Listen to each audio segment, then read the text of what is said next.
How you doing, everybody out there? This is Information Man. I thought I would do a short live stream tonight. I'm going to discuss a topic that is heavily on my mind. Let me turn down the volume on my phone here. I don't want that disturbing this conversation. But I was checking out my brother, Underrated Darkness. I was checking out his YouTube page. Let me fire up real quick my Facebook Live. I'm going to go on Facebook Live too as well. So I was firing up a few lives tonight.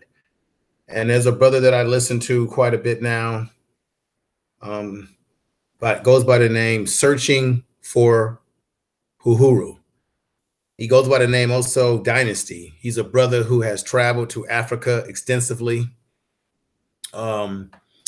He's gone to synagogue. He has made contact with many Black folks from the diaspora of Africa. And tonight he was doing a live stream entitled "There Is No," or one of a part of his title was that there is no Black and Brown coalition. There is no Black and Brown coalition. We've sort of have. I'm going to be switching my face from here in the camera to over here, back and forth, folks. So don't be disturbed by that, because I've got folks watching me in the Facebook Live and then watching me right here streaming live on YouTube. So he talked about there being no Black and Brown coalition. That's one I put on the table. Two, he talked about there being that our Black politicians have not done much for us. They have not done much for us at all. We have Maxine Waters, which I've always kind of loved Maxine Waters, because I remember when she challenged the system as it relates to the CIA or FBI, whichever one of these alphabet organizations, they both do the same thing, was contributing to the crack epidemic in South Central LA. Okay. And I know everyone is familiar with this situation. And if you haven't, do some reading, do some research. And you had people like Gary Webb, who ended up being killed, by the way. Gary Webb was a reporter, if I'm not mistaken, from the San Jose Mercury, or he was a reporter. And he was the one that broke the story about how drugs were coming into America, particularly in the Los Angeles area. And I'm pretty sure a lot of you are familiar with Freeway Ricky Ross, the real Freeway Ricky Ross, not the guy who raps and has the beard looking like Isaac Hayes, not him. So Freeway Ricky Ross has been telling his story about how he got into the drug game and how it was the actual CIA that was involved, counterintelligence that was involved in pushing drugs into the Black community, particular Southern California, the Los Angeles area. If I have anyone in my chat room, let me check. I know I have people in the chat room here live on Facebook. I want to thank everybody that's supporting me in Facebook and on my YouTube channel. Don't forget, folks, those of you that are in the Facebook family here, my YouTube channel is Information Man Show. Information Man Show. Go over there and subscribe and join in on that level as well. But to the family that I have in the YouTube, and you guys are a great family, True Royal Family, Oyapo, Underrated Darkness, Cap, Afrocentric TV. I love that sister. And there's a few others that I'm going to mention. KD84, if you're out there. I'm going to go over to my other computers. I've got a couple of gadgets in here. And I just learned that when you do this sort of stuff, you've got to purchase and spend money and get gadgets to be able to have viability. So I've got about 3 computers surrounding my desk right now here at home. Let me go up here and fire up. And I hope I turned the sound off so there's no back sound. Let me go. Oh, yes. So now I can see everybody in the chat room. Let me scoot over a little bit. I want to thank you all in there, and everybody can see me. So what I can do right now is I can simply take my other computer here, click here, go right into the website, bam, and now I can see everybody in the chat room. If you can hear me in the YouTube chat room, my family, please hit number 1. I want to make sure that my audio is working and you can hear me. Can everybody hear me in the Facebook Live? If you can, maybe put the number 1 in the chat or write something. I would appreciate it. I hope you can hear me. Let me write something there. Can you hear me?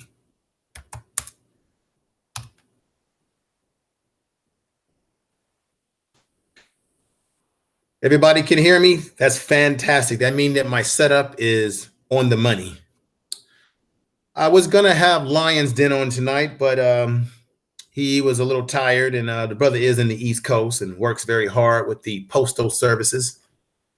So what I'm going to do, everybody that's in the chat room and YouTube and folks that are in Facebook, you're not going to be able to see the article that I'm going to pull up, but you will be able to hear the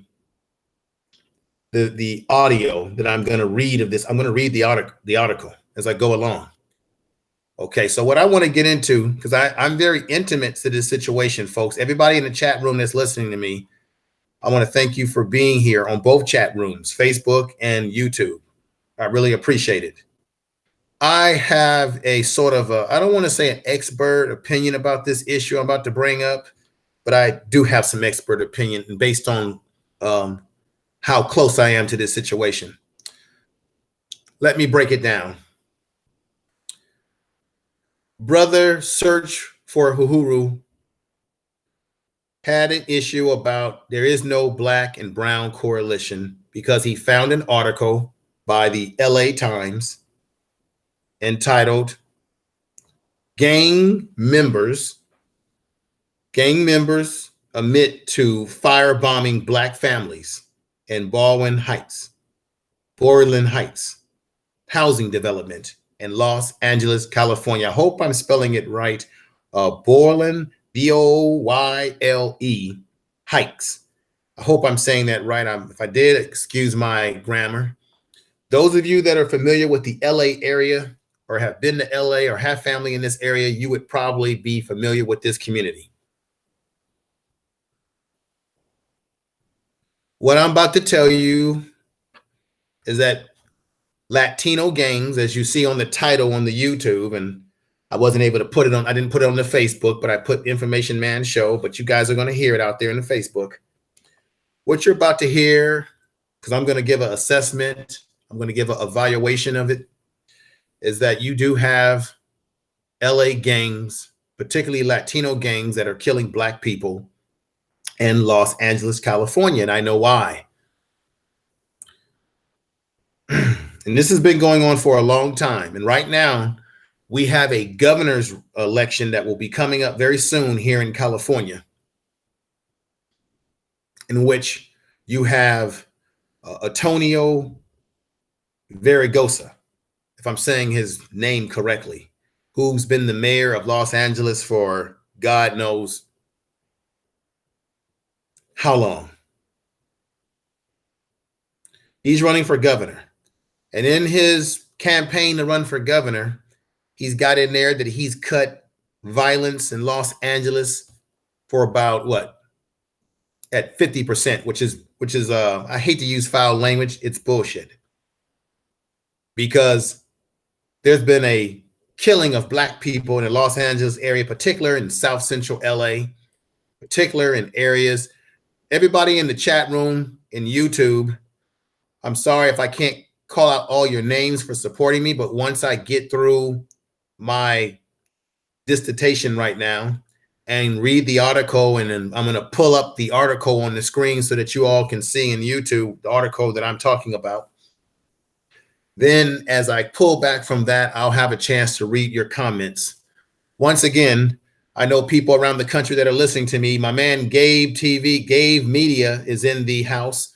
Everybody subscribe to Gabe Talk Media. The brother is dynamic. And I know I use that word a lot, and I'm going to keep using it. The brother is dynamic. I've been checking Gabe Talk Media for a long time. Everybody subscribe to everybody in the chat room. Do it, because this is how we build.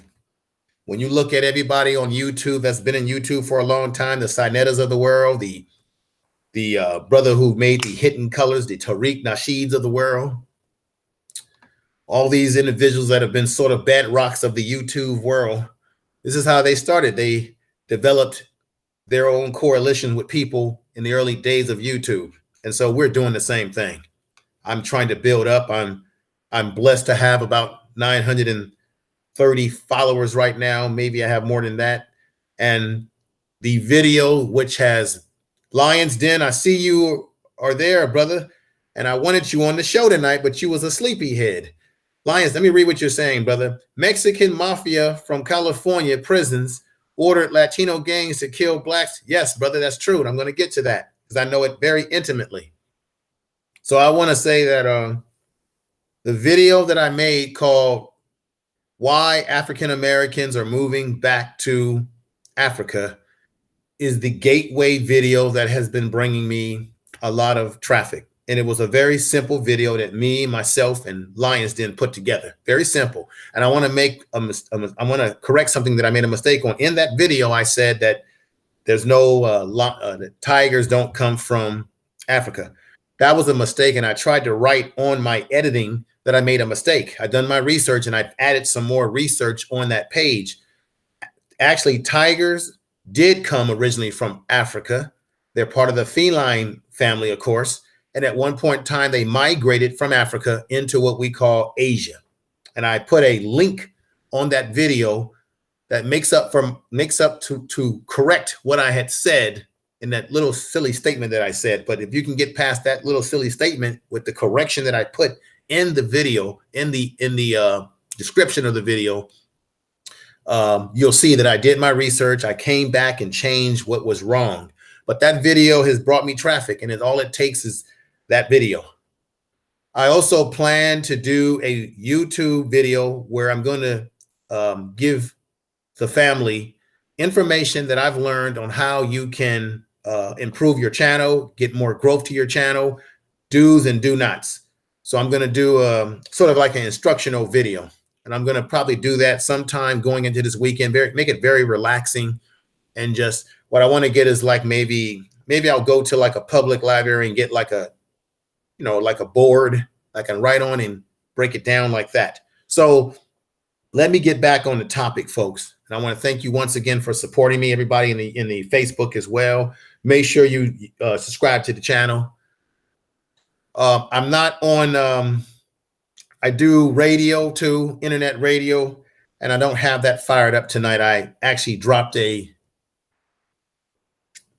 audio clip in there from another YouTube that I did. So, and I'm going to put the panel that we did on Friday, where we talked about Bill Cosby, and we also talked about where we go as a people, what the lessons that we can learn. I'm going to put that on my radio show. I'm going to broadcast it live on the internet radio show, and I'm just going to replay it using the YouTube audio. With that said, Lions Den is right. Now, here is my relationship to what's going on in Los Angeles. As you know or may not know, I work in the prison system. I'm a rehab therapist. I deal with guys in the prison environment. I deal with gang members of all likes of walks, whether it be Sureños, Norteños. These are Latino gangs here in California. And the way it works is that the Norteños don't like these Southerners. They don't get along with each other. So there's a rift between those two. It's kind of crazy. I've looked in the eyes of white supremacists with swastikas right on their face.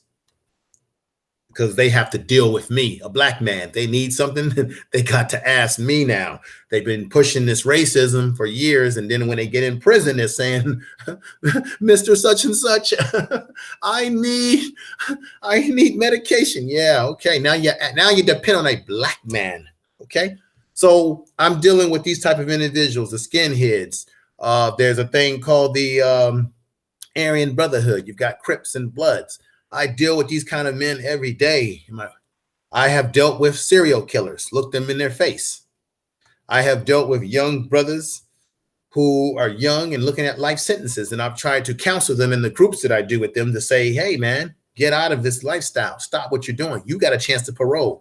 And then there's some who don't have a chance to parole, and they've got to make the best of adjusting in a prison industrial complex system. Now, I'm not an officer.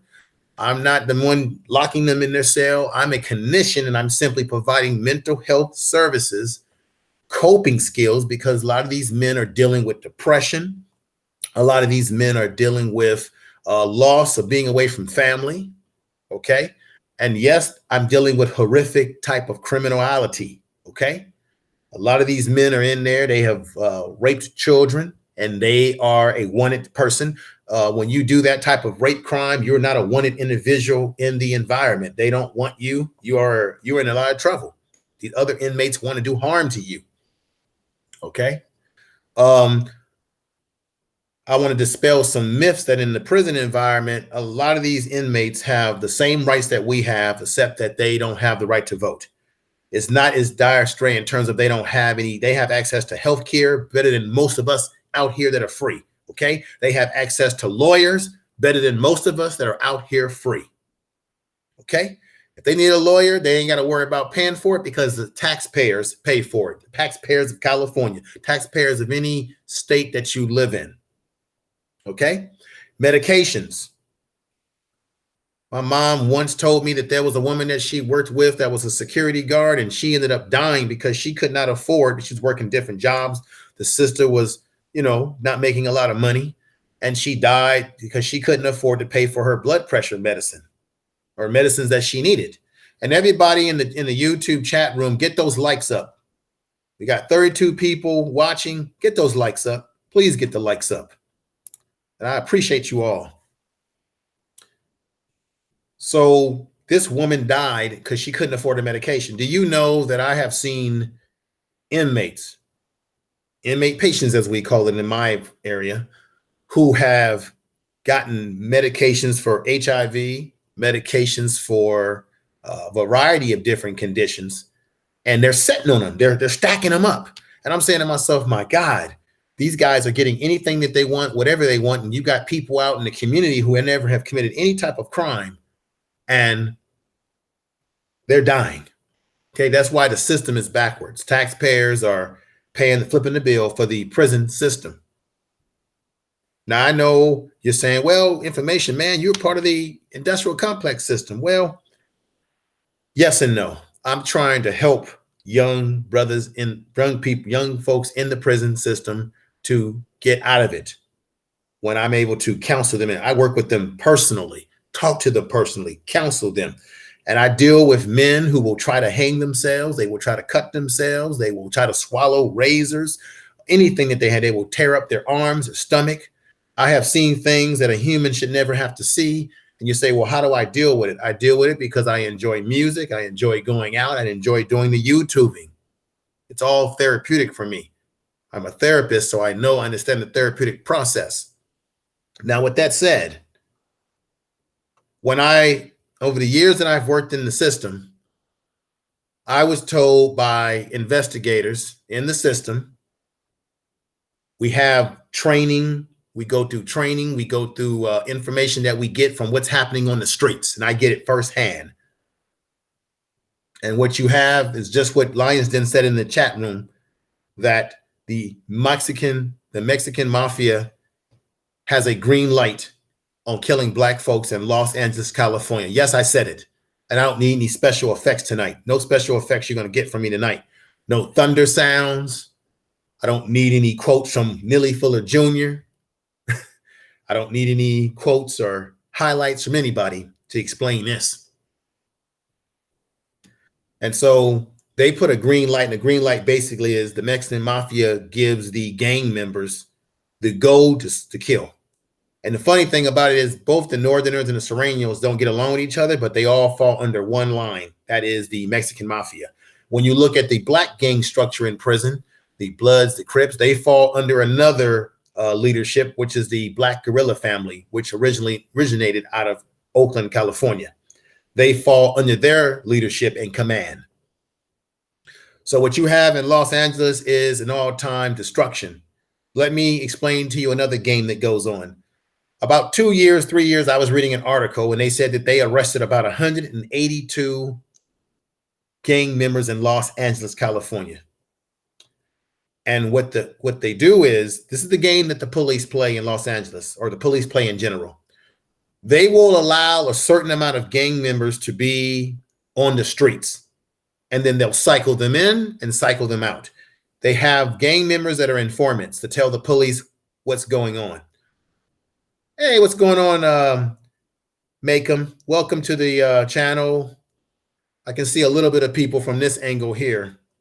So what they do as they cycle these guys in and out is they use some of these gang members as informants. And then when they have no usefulness to the police, they will arrest them and scowl them if they violate their parole. So they'll go back to the streets. So what is what they do in the prison system? They'll let a certain amount of criminals out, let them go out and do their dirt for a while.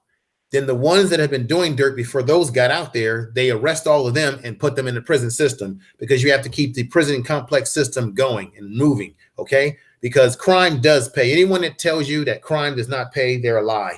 Crime does pay. It pays the judge, it pays the lawyer, it pays the police, it pays the correctional officer. And I hate to say it, it puts money in my pocket too, because I'm working in the prison system in the capacity of working in medicine, working in health, trying to help these brothers, but at the same time, it's a system that pays itself. So a lot of these gang members, especially the Latino gangs, black gangs in Los Angeles, they get recycled out every couple of years as new members come back to the streets. And this is what they do in the prison system, and I see it firsthand, folks. First freaking hand. Let me come closer to the screen. First freaking hand. I've seen it. I've talked about it. I've been in meetings about it. I've sat down and talked about it. You have individuals that will parole, and they will tell us, if I parole back to Los Angeles, California, if I parole back to the community which I did my crime, I won't make it on the streets, because they're going to put me back in a community where there's crime, there's drugs, and I don't want to do that no more. So what happens to people is that you have guys in prison that will say, can I parole to Seattle? Can I go somewhere because my father has a business, my uncle has a business, and he wants me to change from my ways? And you know it's a vicious cycle, because they don't allow these guys to parole to communities that are away from the crime and the drugs. So they will parole brothers in California, and a majority of the crime that happens in California, I got to be honest, a good percentage of it is happening in Southern California, places like San Bernardino, okay? Places like Bakersfield, California, okay? And then you've got areas in the Bay Area, because there's a dense population. And they have the population in Southern California. They're a more densely populated environment than Northern California. But we got our problems up here. So the majority of the guys that I'm dealing with, when I talk to them, I'm like, where are you from? San Bernardino, Los Angeles, California, you know, Los Angeles County, okay? And what they do is that they will let a certain amount of, these guys will say, hey, I don't want to parole back to that area, because if I do, I'm going to get in trouble and I'm going to get enscounded and I'm going to come back to prison. And the problem with the situation is that the system does not allow these men to rehabilitate themselves, get out of prison. It keeps a control of them. So they get a parole officer who tells them, you got to report to me, you got to do drug tests, you got to get a job. Now, first of all, they got a felony. So how are they going to get a job? So they're going to go back out, they're going to commit more crime. I had an inmate once tell me, he said to me, I'm getting ready to parole from prison in next week. And the first thing I'm going to do, because they're going to parole me back to the area that's going to be discouraging for me. He said, the first thing I'm going to do is I'm going to take my little gate money. I'm going to get me a flea bag motel that I can afford. I'm going to get me a prostitute. I'm going to get me some drugs and get high. And Mr. Such and Such, you're going to see me in about 2-3 weeks. I'll be back. It's the kind of reality that these individuals do. So getting back to the topic at hand. So as they recycle out these gang members and bring them back out, these gang members come back to the streets and they put in work and they kill Black people, particularly the Latino gangs. Now, we know that you have drive-by over the years where you've had Bloods and Crips shooting each other. And that's, you could say, well, that's Black people killing Black people. Yes, but that criminality was centered around the drugs and centered around gang members trying to kill other gang members. Doesn't make it right, but it's a fact. What you have with the Latino gangs is that they're simply targeting Black people, no matter whether you're a gang member or not. They don't care. They want us out of these communities in South Central area. They want to control it because the green light in Mexico is that they believe that California belongs to them and they want it back. And they're trying to get control of the territory based on the gangs and the drug trade. And they use the street gangs, such as your 18th Street gang, to create the carnage on the streets. Okay, so let me pull up this article on the YouTube right quick. I'm going to pull this up, let you guys see the article as I begin to read the article. And I hope everybody out there on Facebook is hearing me fine and is getting something out of what I'm talking about. I'm pretty sure folks are up on this information. Maybe there's things you don't know, but I do feel that it is a vicious cycle as they cycle people into the community, give them no ability to change the way they live their life, and then they go back out and do crime. And if you are a part of these gangs and the Mexican mafia tells you what to do, you will do it. You will do what orders are given to you. It happens in the prison system as well. So let me pull up the Google Hangout and I'm going to put this article. Hopefully, let me see here, folks. Let me pull up this article right there and let you see what I'm about to do here.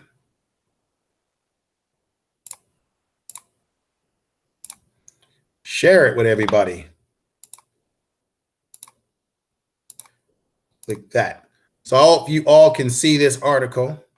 Wait a minute, I gotta share. I need to do something. So you all can see the article. Let me see.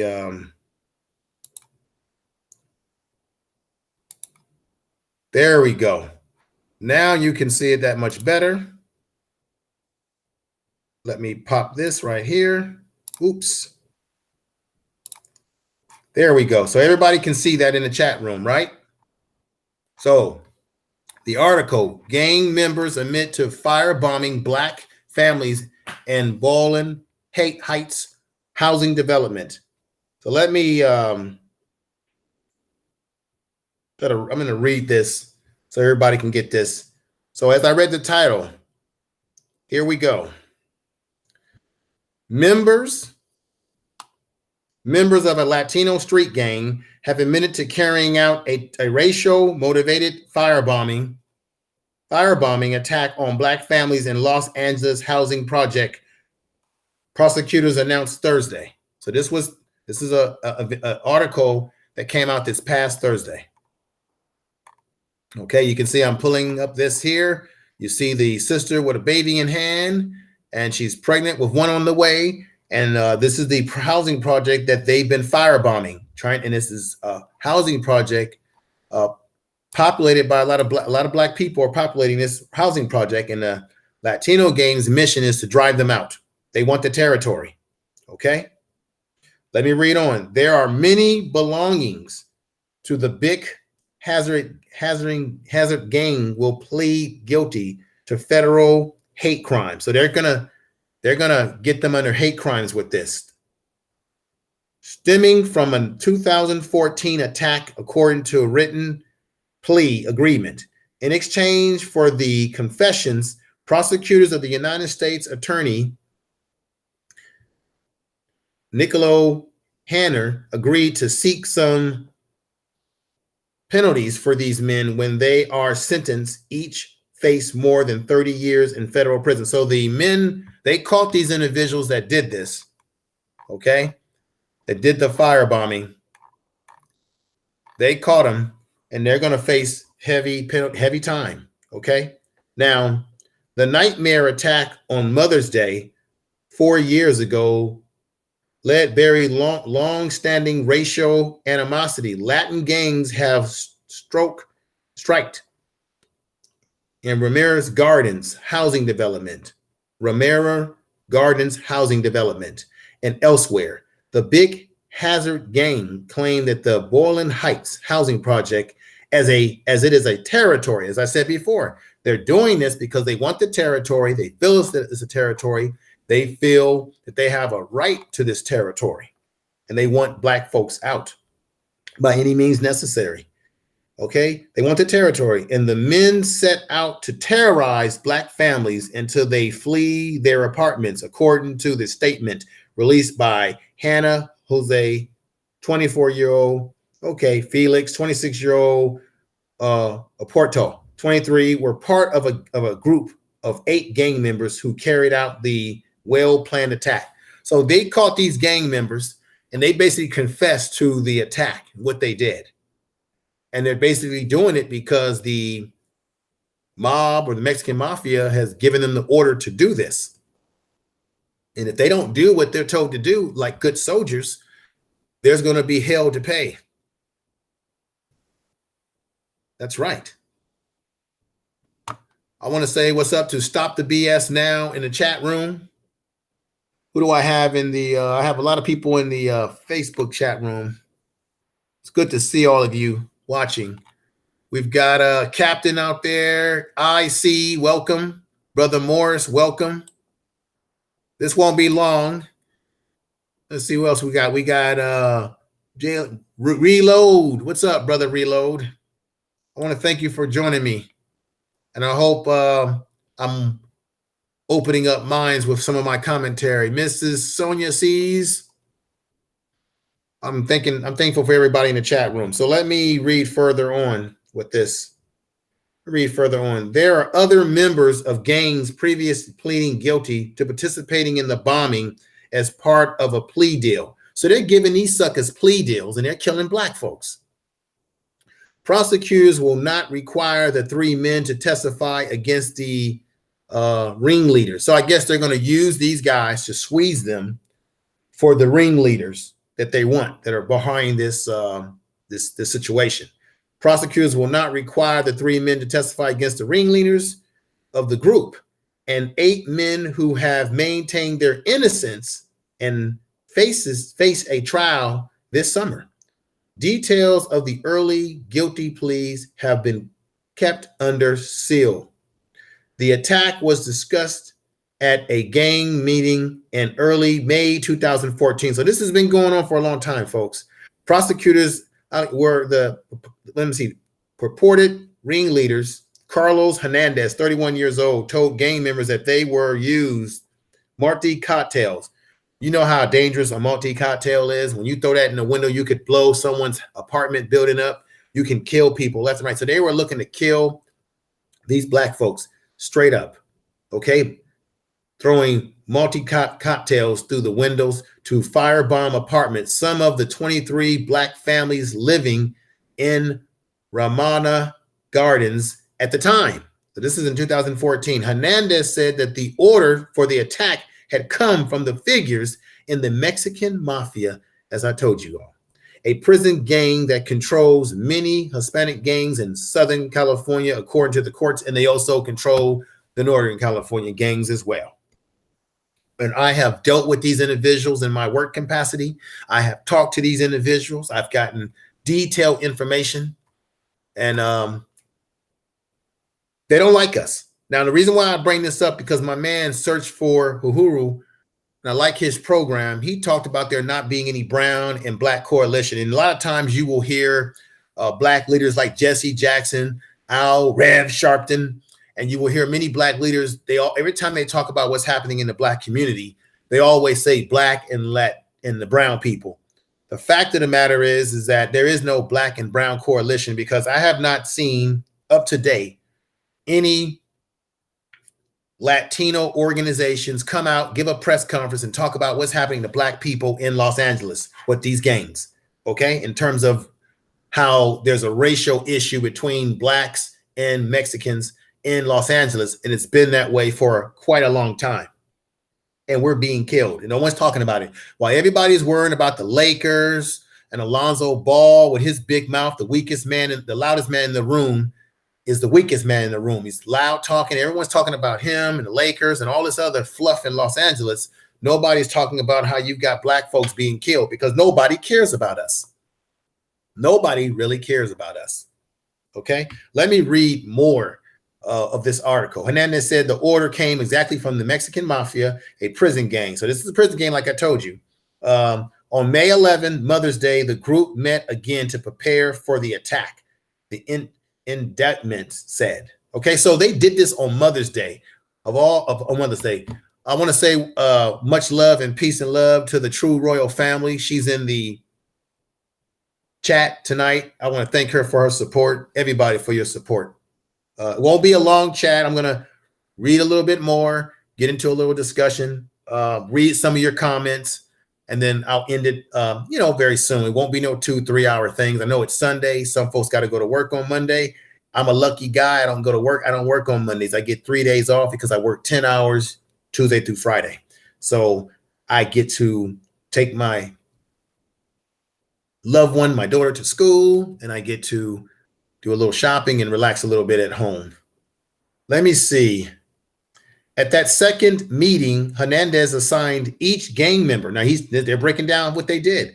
Hernandez assigned each gang member a specific job to breaking apartment windows, lighting devices, throwing them inside. He also handed out distinguishers and gloves so he handed out gloves, all the items that they needed to do this despicable crime. And I think this is why they have some of them arrested, that they want to squeeze them for information to catch the ringleaders of this despicable stuff. Okay, now let me read more. The prosecutors, the men did not carry cell phones to prevent police from tracking them. See, these gangs are very sophisticated. They're not using cell phones. They're doing, because if you got a cell phone, they can track you to the geological area that you are in through the cell phone tower. So he's saying you hear that they were purposely told by the leaders not to have cell phones. Okay, so they can't have their movements tracked by the police for purposes of avoiding security cameras. They sneaked up on their target. So they were sneaking up on Black folks. And so Black folks are minding their own business, living in this community, and they're sneaking up on Black folks, attacking us. And this is what I want to find. That's what I want to. This is why old Black media is dead. When the hell did you see Roland Martin report on this? When the hell have you seen CNN or MSNBC report on this? This is why CNN, MSNBC is all garbage media. It's all manufactured media. It is. If there's one thing that Donald Trump, the racist president, is getting right, is that the news is fake news. It is. Okay. When has Joy Reid, who's, by the way, Joy Reid is going to get fired. She's been cooning, buck dancing, and then she had to get on TV and give that apology, and she's gonna be made an example of, just like she's on a slave plantation. Okay, stick cornbread in her mouth. She's done. So with that said, getting back, when have you seen any of these so-called Black Miss Leadership class leaders talk about this? You haven't heard any of these Black Caucus members talking about this. You didn't hear Maxine Waters talking about this, although I do give her respect for confronting the CIA when she did that town hall meeting back in the day in South Central LA. Okay, but you don't hear Cory Booker talking about this. Kamala, you don't hear what's the sister? And I know her. I've met her before. She came to my organization because she's a sister. She's a part of the sister organization to my organization. And I met her when she was running for district attorney, Columbia, Miss Harris. I think she's a Congress lady or Senate. And she ran for district attorney of San Francisco. Then she went to the district top cop of California, and now she's worked herself to Washington, D.C., Kamala Harris. None of them are talking about this. If I'm saying the names wrong, I'm sorry, but you know what I'm talking about. Black politicians, I have not heard them say anything about what's going on. When the last time have you seen Reverend Sharpton do a show on his program, since he used to come on Monday through Friday, but now they pushed the Negro to Sunday morning when we're all asleep? When has he done a show about this? Why didn't Roland Martin do a show about this? Why hasn't TV One did a program about this? And if I'm wrong, correct me in the chat room, say something, write something if I'm wrong. But have you seen any people in the black media, the so-called black media, talk about this? Have you seen The Root or The Griot have an article about this? Now, if I'm wrong, just tell me I'm wrong. If I'm right, tell me I'm right. Okay, just let me know. But I have not seen any articles. I have not, because I haven't seen them come out and do public conferences about this.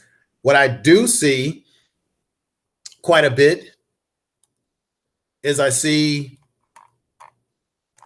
let me scroll down. What I do see quite a bit is them always saying that there's a black and brown coalition. Is black leaders always saying it's the black and brown that's being killed out here? No. Black people are the ones being killed. I don't see Latino organizations. And let's be honest, I don't see Latino organizations with their leadership speaking out about Latino gangs killing black people in Los Angeles.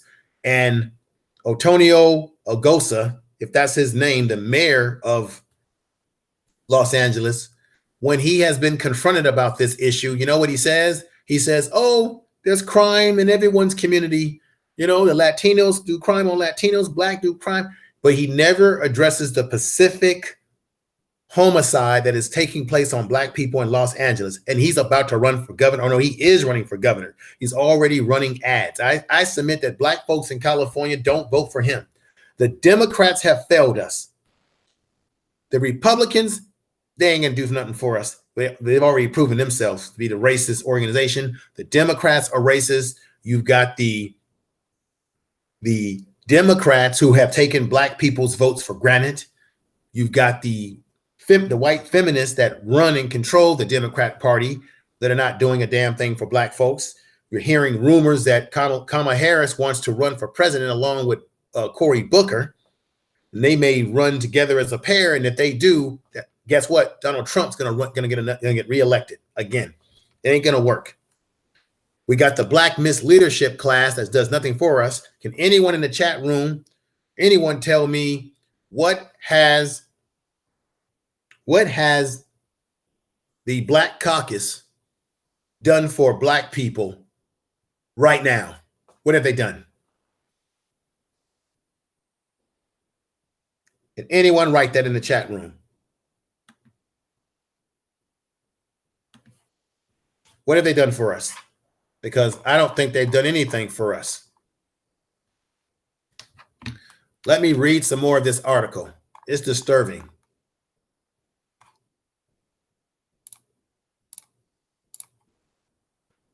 Very disturbing. Let me read this some more. After midnight, the men smashed the windows of the 4 apartments they had scouted out and threw in the lit explosives. According to the plea agreement, the black families, including women and children, like you see on this picture, this black woman right here with her child in arm and another child on the way, okay? They were throwing these explosive devices into the windows. Black families, including women and children who were sleeping during the attack, lived in 3 of the apartments, prosecutors said. Okay, a mother who was asleep on a couch with her infant in her arms nearly missed being struck by one of the fire bombs. So she would have been dead along with her child, her infant child. These are black people being attacked by these gangs. Okay, it was a miracle that no one was injured in these racially motivated attacks, Hunter said, these defendants have admitted that their goal was to drive, listen to me now, listen to me, Black people, wherever you are in the world, day, night, or morning, when you get this, and listen to me. The defendants that they arrested, they squeezed to get information to go after the top dogs that put them up to this, admitted that their goal was to drive African Americans out of this housing facility. This simply will not be tolerated, and we will take any and all steps necessary to protect the civil rights of every person who lives in the United States. Now that's just a bunch of rhetoric talk. They're always saying how they want to protect all citizens in the United States, but yet Black folks tend to be the main citizens that get killed in this situation, okay? And nobody cares about us. Black folks, we don't have any friends, okay? When have you seen any of the Latino organizations, the same organizations that want us to support the DACA? When have these Latino organizations have marched in groves across the street to say, Latino people, Mexican people, La Raza, whatever you want to call it, stop killing Black folks that are not doing you any harm in Los Angeles? When have you seen any of their leaders come on television and give a press conference? When have you? And where is the Black so-called Miss Leadership class to talk about these issues? When President Obama spent 8 years in office, he was in office, he came into office in 2008. Some of this report is from 2014. He never spoke a damn word of it, okay? Okay, white president and Black face. Where was he at? All right, Cap, you back and you had a call. I'm glad you're back in the chat room. Are you folks understanding where I'm coming from in this stream tonight? If you do, press 1. I please hope you understand where I'm coming from in this stream tonight. Now, I have looked in the eyes of these type of gang members that have told me that they've done this kind of stuff. That's why I say that I have an intimate understanding of this situation, because when I'm in where I work at, I'm privy to information of what's going on in the streets, such as gang logos, gang colors, the clothing that people are wearing. I can recognize the gang activity. Thank you, folks, for the one. I understand the gang activity and the hidden subliminal gang clothing, colors, and messaging. I understand the gang tattoos. I've studied that. I understand what the tattoos represent, everything. You'll be surprised. I could do a whole show on that, but that's for another time, because I know you folks got to get to bed and sleep. But these are the sort of situations that's going on that you don't hear anybody in our Miss Black Leadership class talking about. They're not talking about it. They're not doing anything for us. As much as I love Maxine Waters, I haven't heard her talk about it. And something just ain't right. Now, let me read more of this article. A few years ago, federal prosecutors changed members of the Latino gangs with a campaign to push Blacks out of the unincorporated Florence Firestone neighborhood. Now, those of you that are from LA, have been to LA, are you familiar with the Florence Firestone neighborhood in Los Angeles, California? They result in 20 homicides over 3 years. So there were 20 homicides. Now, this is what I'm going to say right here. This is why the Black on Black crime thing isn't all what it's cracked out to be. A lot of times when Black people are being killed, as in the case in Chicago, a lot of times Black people that are being killed, they're not always being killed because we're killing each other. We're being killed by other groups, and no one wants to tell you. No one wants to talk about that. So if you want to say that there's Black on Black crime in Los Angeles, how do you account for the percentage of Black people that are being killed by these gang members?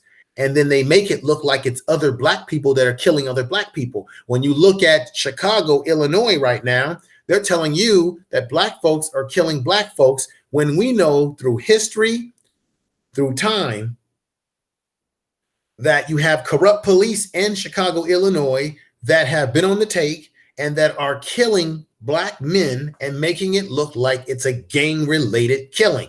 And they have what we call, there was an article some years ago, and it's funny how none of your Black Miss Leadership class is talking to you about this. You have satellite facilities in Chicago, black sites where they have been snatching black folks off the streets and putting them in these black sites, never to be heard of again. Because remember, we're under the Patriot Act, which means they can put you in, they could grab you up off the streets. They can say you're an enemy combatant to the state. All kinds of stuff. All right. And nobody was talking about that. Now, let me pull out of this. No one was talking about that. Why? Now, let me pull out of this real quick. Let me stop that. Go back to this. You can see my face. It's about 9:33 p.m. here in the West Coast. So, you know, I'm a night owl. I'm probably going to be up for another 3 hours or so after this. But you got 20 black folks killed. So 9 10 times 20 black people being killed in a community. Most people, because we've been so culturally conditioned to believe that only black folks kill black folks, that most people will think, oh, that's just a gang-related crime, because you know how black folks are, they kill each other. Yet, remember a few years ago, I think it was Waco, Texas, you had the motorcycle bike gang that was in a battle, like OK Corral, Western battle, and they were shooting each other.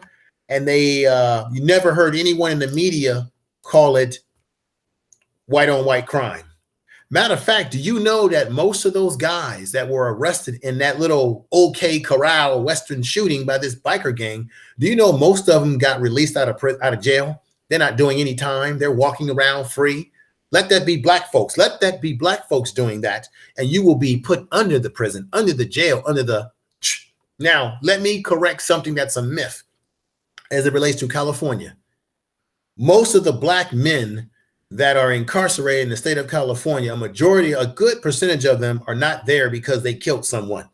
A lot of black men that are in prison because of drug-related charges. Maybe they were selling drugs, they got caught with drugs, so on and so forth.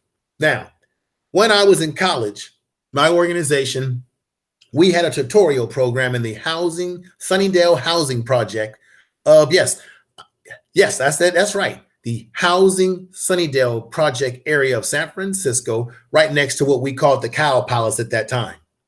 So yes, I'm not just a guy who sits in a padded room. Of course, this room is not padded, but I have put foot to street. I have been out in the community. I have worked with kids, and we had a tutorial program there. And there were gang members in this area. And I'm going to dispel a myth here. Not all gang members want to see their sister and their brothers be gang members.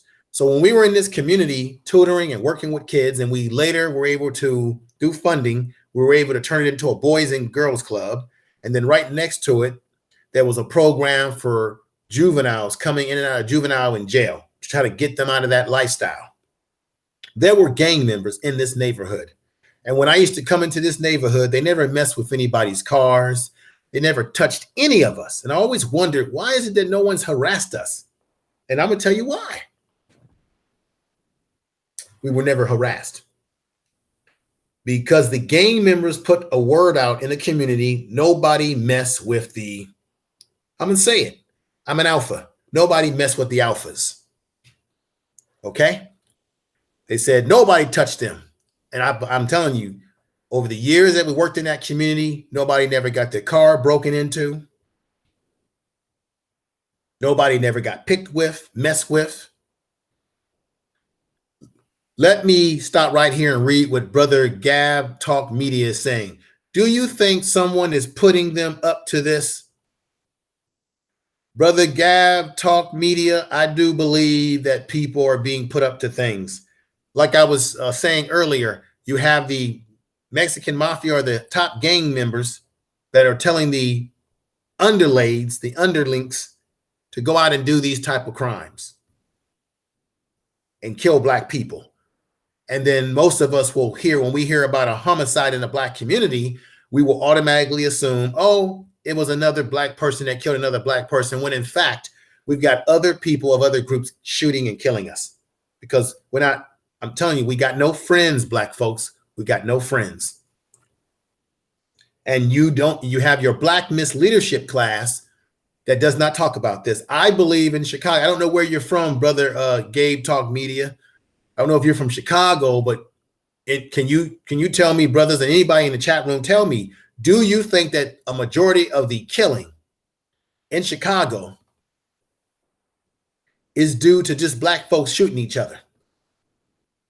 Because I can tell you, I was born in Baltimore, and the police, I remember my cousin was driving me to pick up his girlfriend one time. We was driving in Baltimore, and he drove past the Baltimore police station. He said, that's the most corrupt police department on the planet. And I believe him, because one time I went to go see family, and I was staying with my aunt. I had no criminal background. And the police came walking out of their cars. And as soon as they saw me sitting on my aunt's porch, or, in Baltimore, they have row houses. And then, if any of you from the back East area, you notice they have row houses, and you got like a little, little patio, a little mini patio where you can sit down and relax. Okay. And you can listen to the locusts and everything go in the trees and stuff. Right. And so they saw me sitting down, and they walked over to me and said, I want to see your ID. My ID, because they thought that I was a suspect that they were looking for, because they think that all Black people look alike, right? We all look alike. Shit. I look like Gabe. I look like Brother Gabe TV. He looks like me. I look like Lions Den, and Lions Den looks like me. I look like KD Ford. He looks like me. And Underrated Brother looks like me. And I look like him. They think we all look alike, family. They think we all look alike. I look like Odd Discourse, and he looks like me. and Odd Discourse has a beard, and I don't have a beard. He's got a beard looking like Black Jesus. And I have no beard. See, but they think we all look alike. So they came up to me and said, let me see your ID. I was young, very young at that time, about 21, 22, 48 now. And I showed them my ID. And the reason why they want to see your ID, because once you sign your ID, folks, you've given the police every right to harass you. I've got a brother, actually, he's my barber, who's going to come on here and talk about I think it's about how the process that you can go to become a private citizen, or it's called I'm just going to have to bring him on to talk about that material. But once you have an ID and you give that ID to the police officer, which is why they always ask you, let me see your ID, you're basically giving them permission to do whatever they got to do next, because the signature and the ID says that when you signed that ID, you already cut a deal with the state of California, or whatever state that you're in, that you give them permission to seize upon you. Which is why every time they stop you in your car, they say, let me see your ID.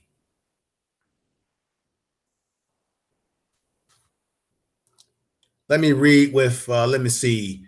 Kay says, this is why, let me see if I can read this. Let's say, this is why I tell brothers and sisters, leave the Mexicans to their own battles with immigration. Yeah, the immigration situation does not work for us.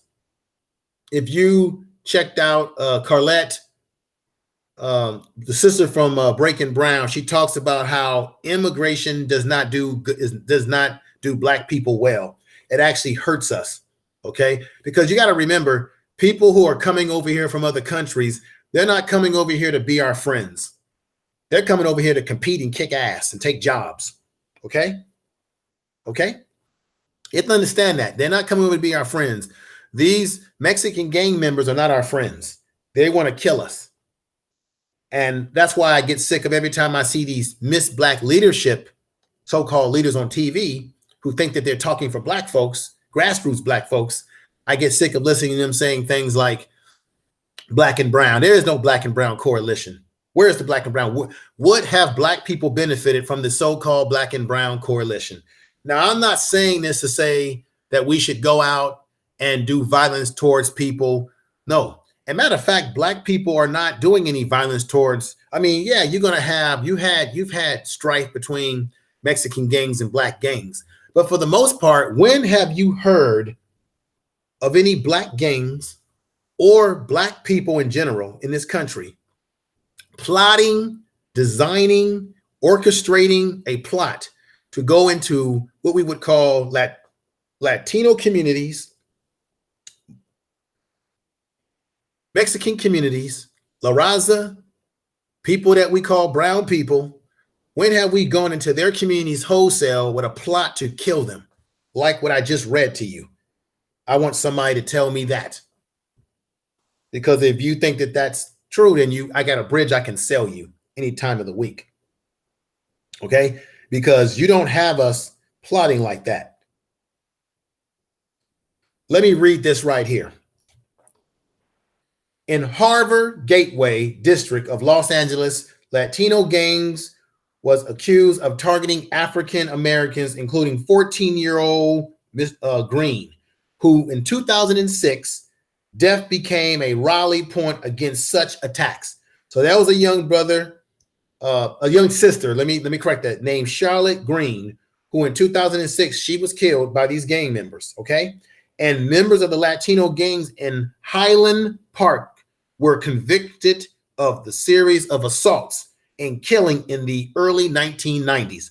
So this has been going on for quite some time. And let me read further here. On August 30th, 1992, an explosion ripped through the patio of a Ramirez Garden apartment, Romano Gardens apartment. 7 children lived. Another black family across the street had been attacked in minutes earlier. At the time, 7 black families lived in the projects. After the attack, they left. For the next 2 decades, virtually no blacks lived in Romaine Gardens. So basically, they were attacking black folks so much that they moved out of this community, and then the Latino gangs just basically took it over as their territory. Now, I lived in Oakland for 10 years, and you got these problems in Oakland too, okay, because Oakland's being gentrified. 25% of black population has decreased in Oakland, California. You've got these gangs in Oakland. Everywhere in California where they are, they don't like black people. They're not friends with us. And yet we don't see any of these organizations that will come out and say, black people, support us, support the DACA. We're brothers, we're sisters, right? Where are they at when we get killed? Where were they at? Where were they at? Yes, you have a sprinkle of people that are Mexican, Latinos who will come out and support some of our movements. Yes, you do have a sprinkle of them, but you don't have them coming out supporting us wholesale across the board. You don't. I've never seen it happen wholesale. And what does wholesale mean? Meaning their organizations stepping up, giving press conferences, marching on the streets in the thousands, the way black people do when we get killed, right? And I'm going to play the audio of the situation in Charlottesville. They came out with another segment to that called Terror, Hate Terror. And I watched a little bit of it today on the YouTube. And I was reminded that you had black folks out there. And I'm going to tell you right now, black people had no business being out there protesting in that Charlottesville situation. That was white on white crime. That was white people fighting white people. Okay. We should have never been out there. Those black folks that got hurt in Charlottesville, I feel bad for them getting hurt. But I'm going to tell you, black folks had no business in Charlottesville being involved in that situation whatsoever. That was white folks. Let them deal with their own problems with each other. That was white hate groups. And you had some of the liberal white folks out there fighting them. We had no business out there. We don't got time to be fighting their fight. We got to fight our own fights. We know, okay? We know what time it is, but that was their fight. You had the brother in the scene getting emotional, talking about they ran us over with cars. Brother, I have to say one thing to you. What was your Negro behind doing out there in the first place? Charlottesville, and because we got bigger fights, man. Like this situation. So I'm going to make a bold statement, and it may not be that bold tonight, that we don't have any friends, Black folks. And our Black Miss Leadership class has done nothing for us. They are not addressing what's happening to us, and therefore they want us to vote for them. These Black celebrities want to come out with albums and books and say, go check out my latest movie, my latest book. Hell no. You got Kanye Coon, who wants to set up and say that he loves Donald Trump. And then you got him wearing the Make America Great hat. So he's already telling you where he's coming from. So every Black person out there, I'm going to say to you, do not buy his music. Do not download his music. Do not buy anything that Kanye Coon is selling you. That's right. So let me read this part right here. As my man Lionsden said in the chat room, at the time, several Black folks lived in the project. After the attack, they left. For next 2 decades, virtually no Black folks lived in this community. In the Gardens, the Mexican mafia, which directs the attack on Blacks, authority. They give the authority to do this. Eventually, Black families started moving back to the Gardens in Los Angeles, California, a sign of progress in the community and a city that was working hard to put the violence of the 1990s behind. Then came to 2014 attacks and leaks. So right now, it ain't about the Bloods and Crips killing each other. These Latino gangs are killing Black folks. I cannot say that anymore. It's happening in Southern California, and I know it's happening in a sprinkle here in Northern California because they want this whole damn state back. They want the whole territory back. Black people, we need to focus on ourselves. We need to focus on what we need to do for ourselves. We need to let the Black dollar circulate in our communities. Don't kill one another because we've got people trying to take us out. It's bad enough that we got to deal with the white supremacy, but we have to deal with people that sometimes we'll slip at the mouth and say that that's our sisters, that they're our cousins. Well, I'm telling you that our cousins are killing us in Los Angeles, California. That's what I'm here to tell you. And the document, you can find this document if you want to read it for yourself, not take my word. It's in the Los Angeles Times, titled Gang Members Admit to Firebombing Black Families and Borland Heights Housing Development in Los Angeles, California.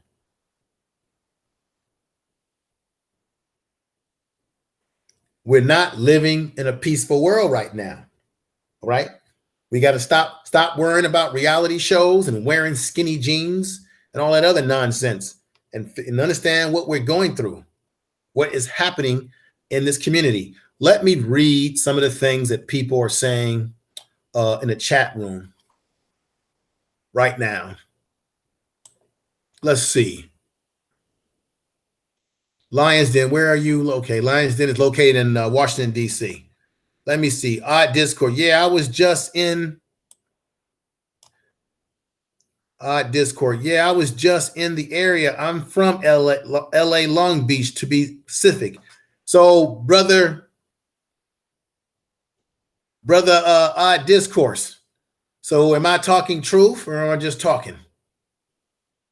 Let me know. Maybe I should bring you into the. Maybe I should put a link in the chat room. Maybe I'm gonna put a link in the chat room. That's what I'm gonna do. Let me see. I'm feeling good tonight, folks. Bear with me. I'm gonna put a link in the chat room.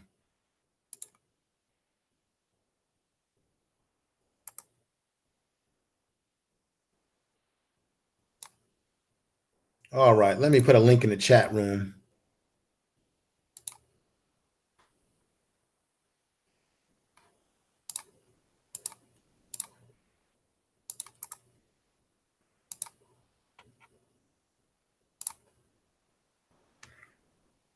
If anybody wants to come in to the program with me and say anything, come on into the program. Eventually, what I'm going to be doing is I'm going to be taking live calls at one point in time with my radio program. I'm going to have to get that set up where I can take people's phone calls as well. I'm going to be setting that up sometime soon. So if any of you want to come into the chat and talk to me about this or add any 2 cents before I end the program tonight, come on in.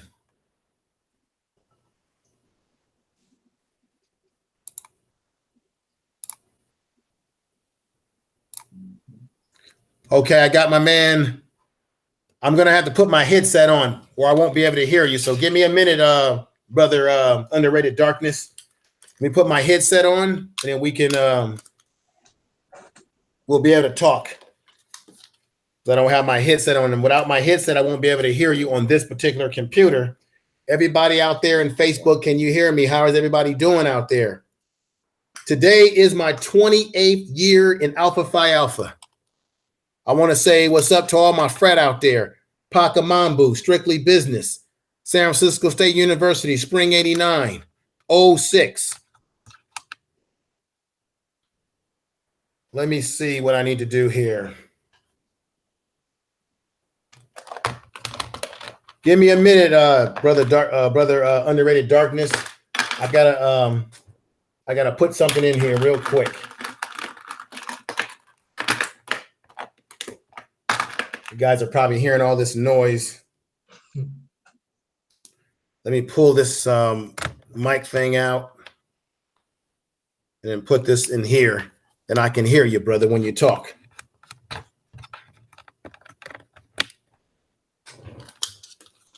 All right, wait a minute. I'm back on. Can you hear me? Yeah, I can hear you.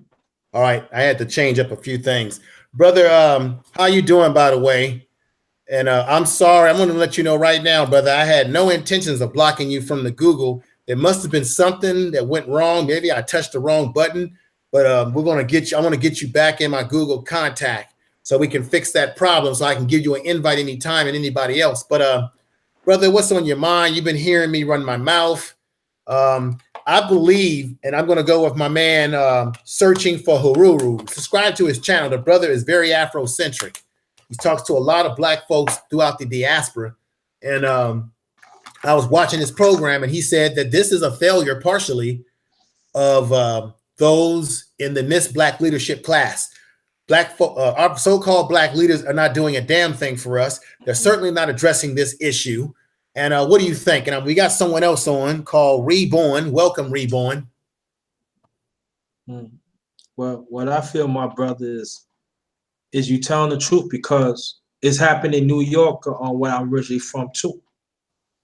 And you know, this academic been happening for a long time. Even as you know, you from California, in New York. You know, the difference is like, it's not just the Mexicans in New York, it's Hispanics. But go get back to California, you know, I used to have families live in California, and they moved back to the South, or that's on my late father side. And they used to tell me stories about that. And we gotta be honest here. The Black media is dead. The Congress party, whatever you call it, they bunch of eating chicken dinners with the slave owners.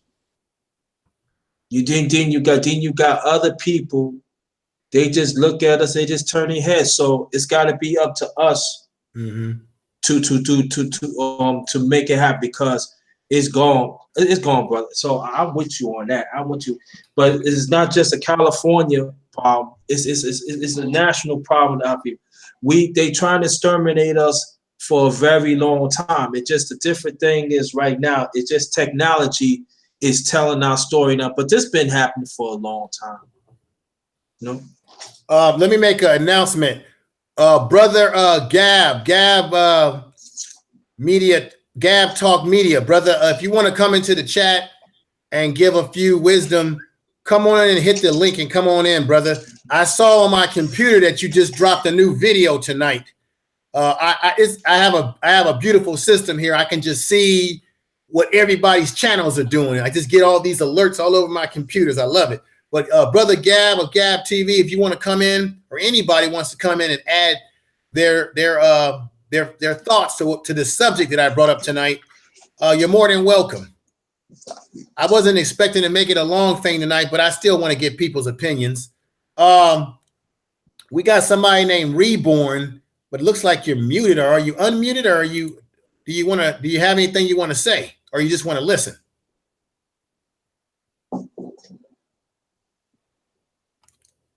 Well, I guess that person can't hear me. They muted themselves. They got to unmute themselves.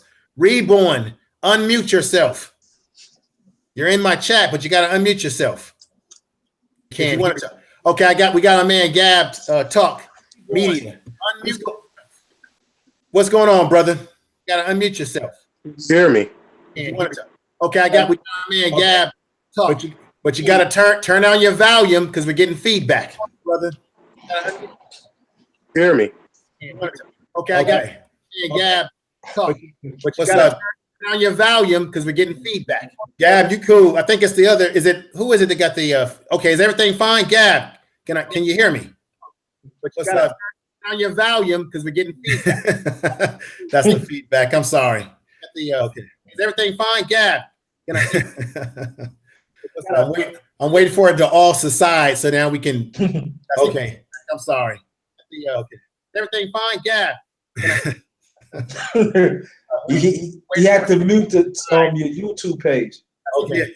You know what? Let me see something. Maybe it's my YouTube page. Maybe it's me. It's on your YouTube page. Okay. You know what? Let me see something. Maybe it's my YouTube page. No, my YouTube page is muted. I got everything muted on my part. Maybe it's my YouTube page. No, my YouTube page is muted. I got everything muted on my part. Yeah. Page. Okay. Okay, is everything okay now? Page is muted. I got everything muted on my part. It's funny listening to the feedback. Yeah. Is everything okay now? Page is muted. I got everything. Oh my God. I'm just going. You know what? Why don't one of y'all start talking? I'm just going to shut up so I can stop hearing myself on that feedback. No, it's just the underrated darkness again. It's just we just especially us as brothers, we gotta have this conversation often. We gotta exchange emails, phone numbers. And we gotta be aboard of this problem, and because we're not gonna get help from the outsiders. We have to understand that. So it's got to be up to us and stuff like that. And then especially we got kids that's coming up now. They don't even know the problem. So we had. I'm talking about our children that are up in age.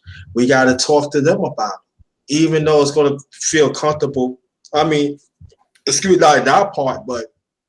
Of their part, they got to know. I hear you, my brother. You right on the money, brother. Underrated darkness, brother Gab. You've been listening to me run my mouth. What are your thoughts?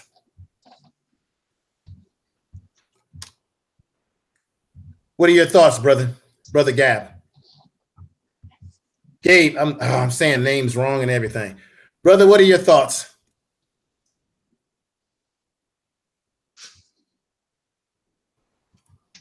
Hello.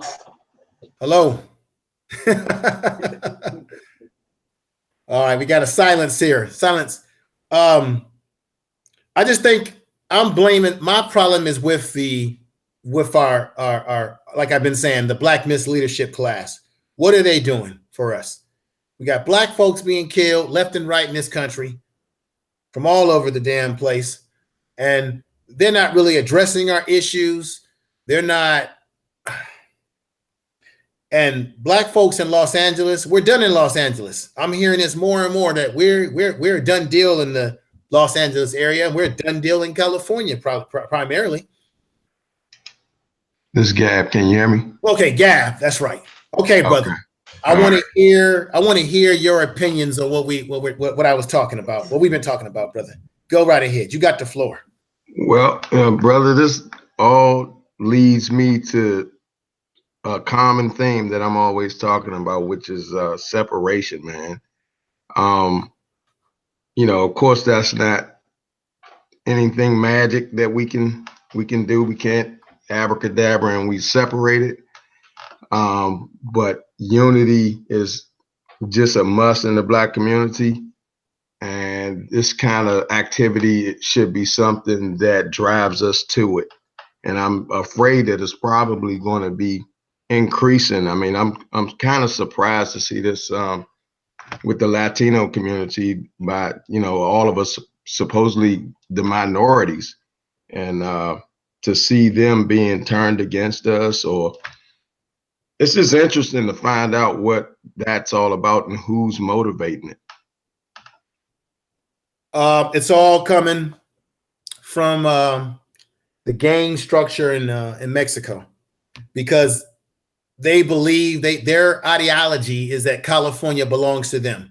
And we know that Texas and parts of California were part of what we call Mexico today. So they feel that by the drug trade and pumping drugs into America, that's their way of trying to destroy this country, because they know that Americans are hooked on drugs. So they want to destroy us through drugs. They want to control territory, and they want to basically make Los Angeles theirs. And they're willing to move anybody out of the way to do it. And it just so happens that they're doing it in communities that have been heavily populated as Black.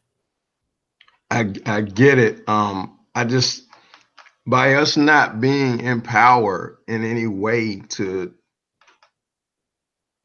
I'm wondering, why would we be the target though? Like, why wouldn't it be another community such as the white community that they would be targeting? Because we don't have any power to change anything for them. We can't give them the country back. Brother, you just answered your own question. They know that Black people, let's just be honest, and you know this, brother, because I love your channel, by the way. You be putting it out there. Appreciate it. They attack us because they know that Black people have no power, whether it be political power. They know that we don't have the power to eliminate them if we needed to, right? They know that, okay, they're not going after white folks in Los Angeles because they know that white people have the power to get rid of them. Okay, white people have the power to go to City Hall and say, we're not going to take this. We are citizens. We are taxpayers. We are organized. We're not going to take it. But unfortunately, Black folks, we're not that organized in Los Angeles. We're not organized. White folks, they're organized. They go to their town hall meetings. They got the eye and ear of the politicians to be able to say, if you don't do this and eliminate this problem, you won't be elected. Okay. But Black people, we're so scattered around. We don't know whether we think our ideology is, for some of us, is that we don't know if politics works for us. Some of us say, no, it doesn't work for us. Some of us are not unified. Some of us have different religion. We got the coons and the conservative Blacks that think that America is just fine, like your Jesse Lee Peterson type running around saying that racism is a created construct. Okay. That's how I see it, brother. How do you see it? How does anybody see it? No, I get it. I don't know where I would conclude with this conversation. Because I'm directionless with this one. Mm-hmm. Which is, where is it? You're basically saying in a nutshell, why is it happen? Why are they targeting just us and not other groups? And you're right. You're okay. Well, can I ask a question? Can I be heard? Go right ahead. Go right ahead. Okay, my thing is this. I wanted to actually, I agree with you. That's why they're attacking us, because we're a powerless group.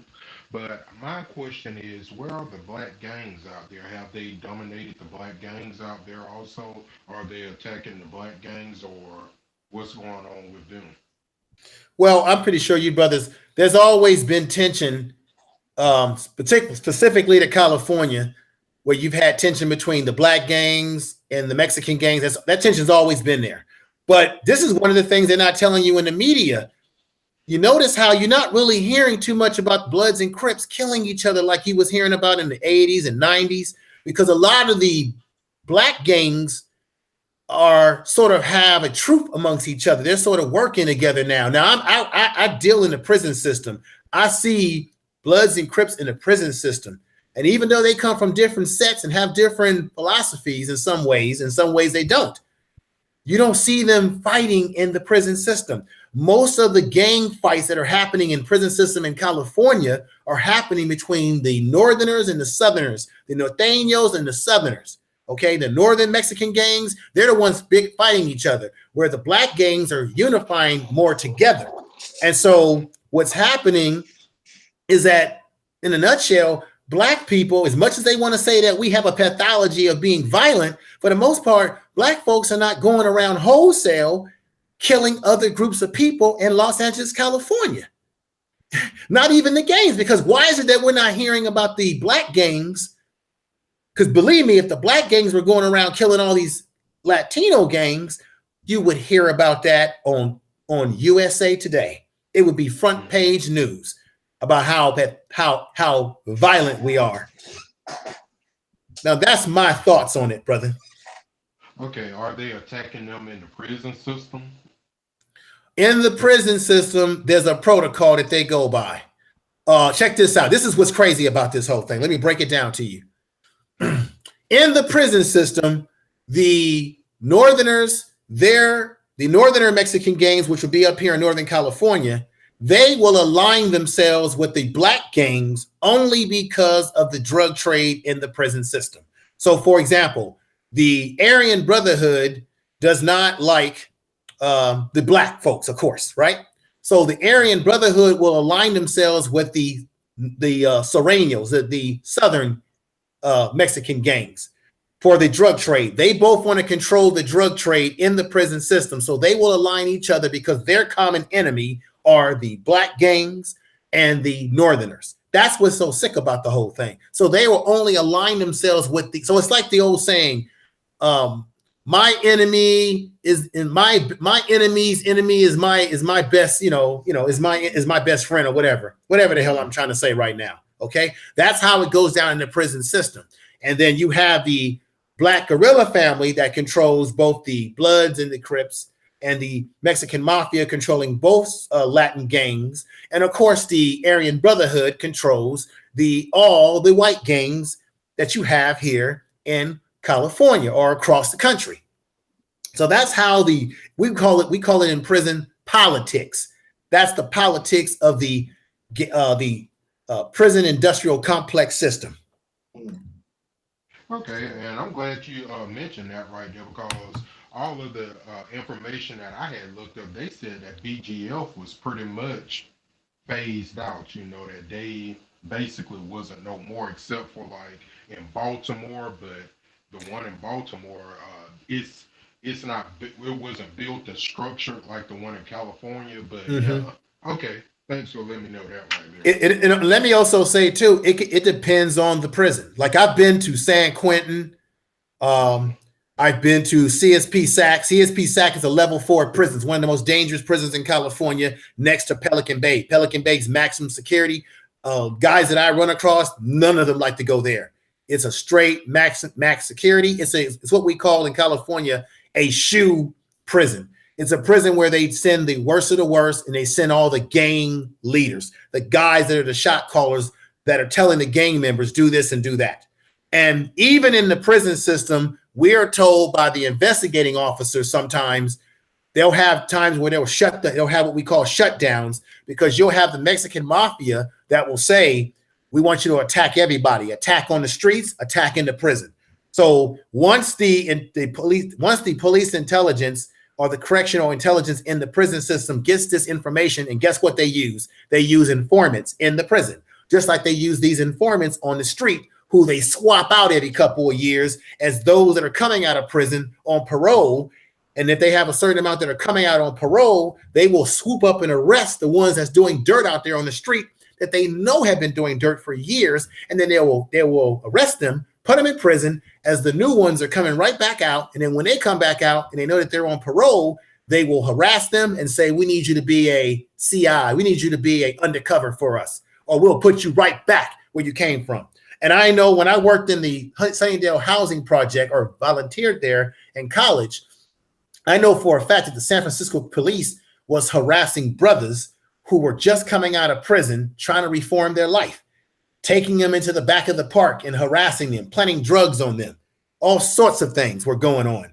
And I'm going to do a show sometime down the line, maybe this upcoming weekend. I've got a sister that I went to college with who was a dispatcher for the San Francisco Police Department, and she had to sue them, and she's still suing them right now, where she put out all the dirt about what they were doing with her being a dispatcher, that their corruption goes all the way to the person that you pick up the phone and say, 911, I got an emergency here. Okay. She's going to come on and I'm going to interview her to spill that little dirt as to how it even works on that level. San Francisco police, a policing system that came out of slavery. Yes, Lord. Okay, well, I'm gonna take a back seat. I don't want to hog all the time. I'll let somebody else speak. Well, I want brothers to speak, man. I want underrated darkness, brother. Do you have anything you want to add?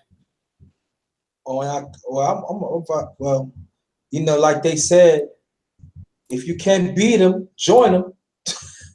And that's the way I look at it. And so it's sometimes there's some people say, what's the solution? And sometimes certain things you can find solutions, and some is impossible. And I had to keep reiterating to give my brother information, man. Great job, great bill here. Again, as always, it's gotta be up to us. That's all it is. It's gotta be because the law enforcement is against us. You can go back in historical content.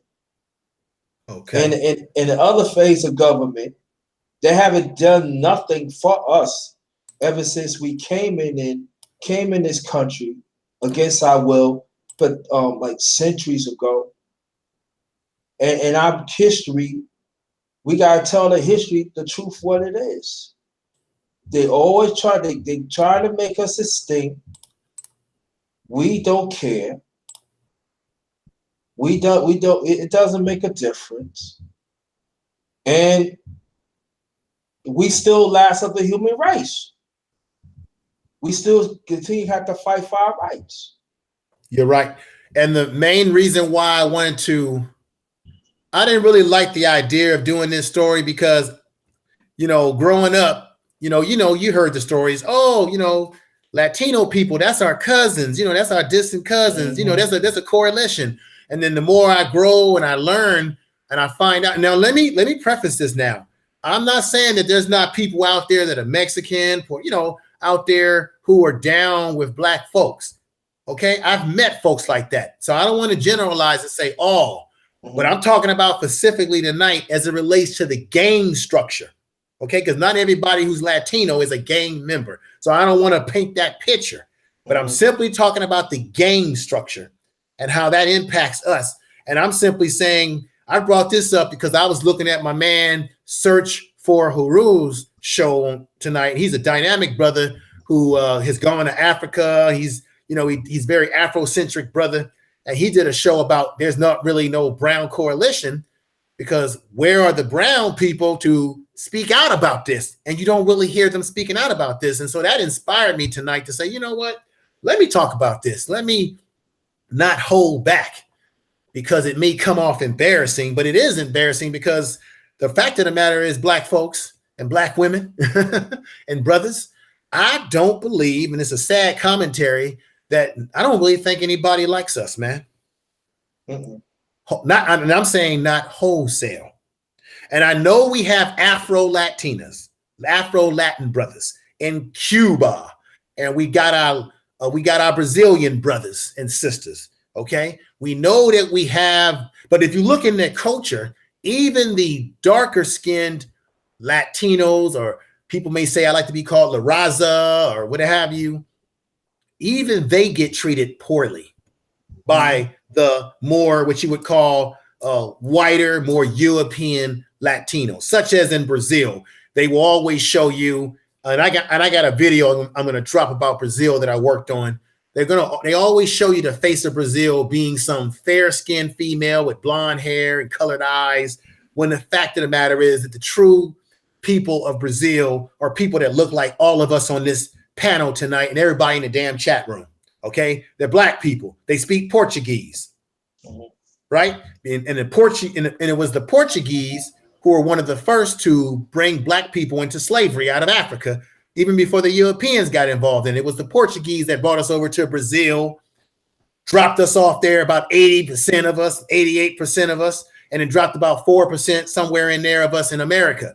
Most of us were dropped off in the South American diaspora of the world. So sometimes as being black in America, we tend to think that we are the be all to end all blackness because we're in America, when in fact, many of our people were dropped off mainly in South America. And then the second place out of South America we were dropped off was in Mexico. That's what's crazy about this, brother Gabe and brother Underrated Darkness, is that, do you know that two of the generals who are responsible for Mexico's independence were black men, black Mexicans? I think Brother Gates did a story on YouTube about this, or a story about this. There were black slaves that were brought to Mexico, okay? And then eventually when they got their freedom, because Mexico ended slavery way before a lot of other countries, a lot of these black slaves created settlements and created their own society in Mexico. And they have statues there.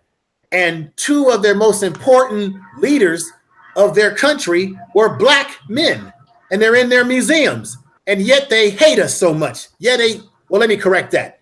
Yet the gang members and the gang structure appears to hate us. Let me preface that. Does anyone have anything to say, brother? Yeah, this is Gab. Gab. No, it's fine. This is what makes it so sad, again, because of the fact that in many ways, past and sometimes now, the Latino community and the black community, at some point, at different points in our history, had seen each other as somewhat brothers in a struggle. But I'm learning in different communities, in different places throughout the U.S., that's not altogether true.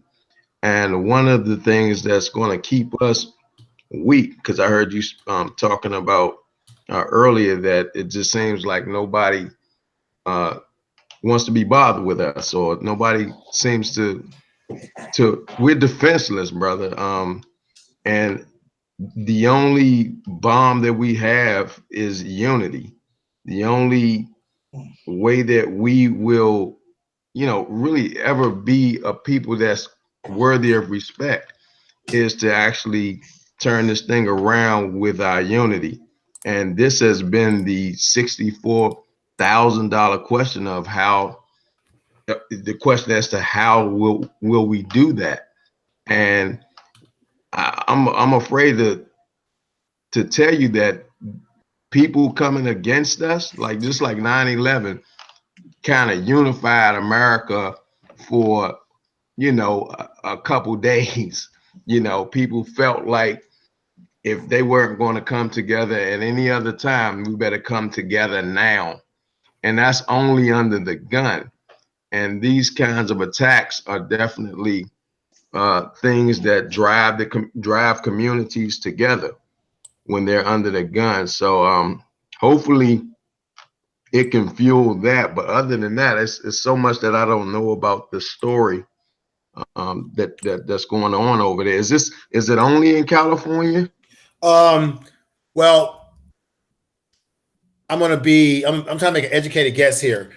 Folks, this has been going on in California for quite some time, and you can find this article in the LA Times.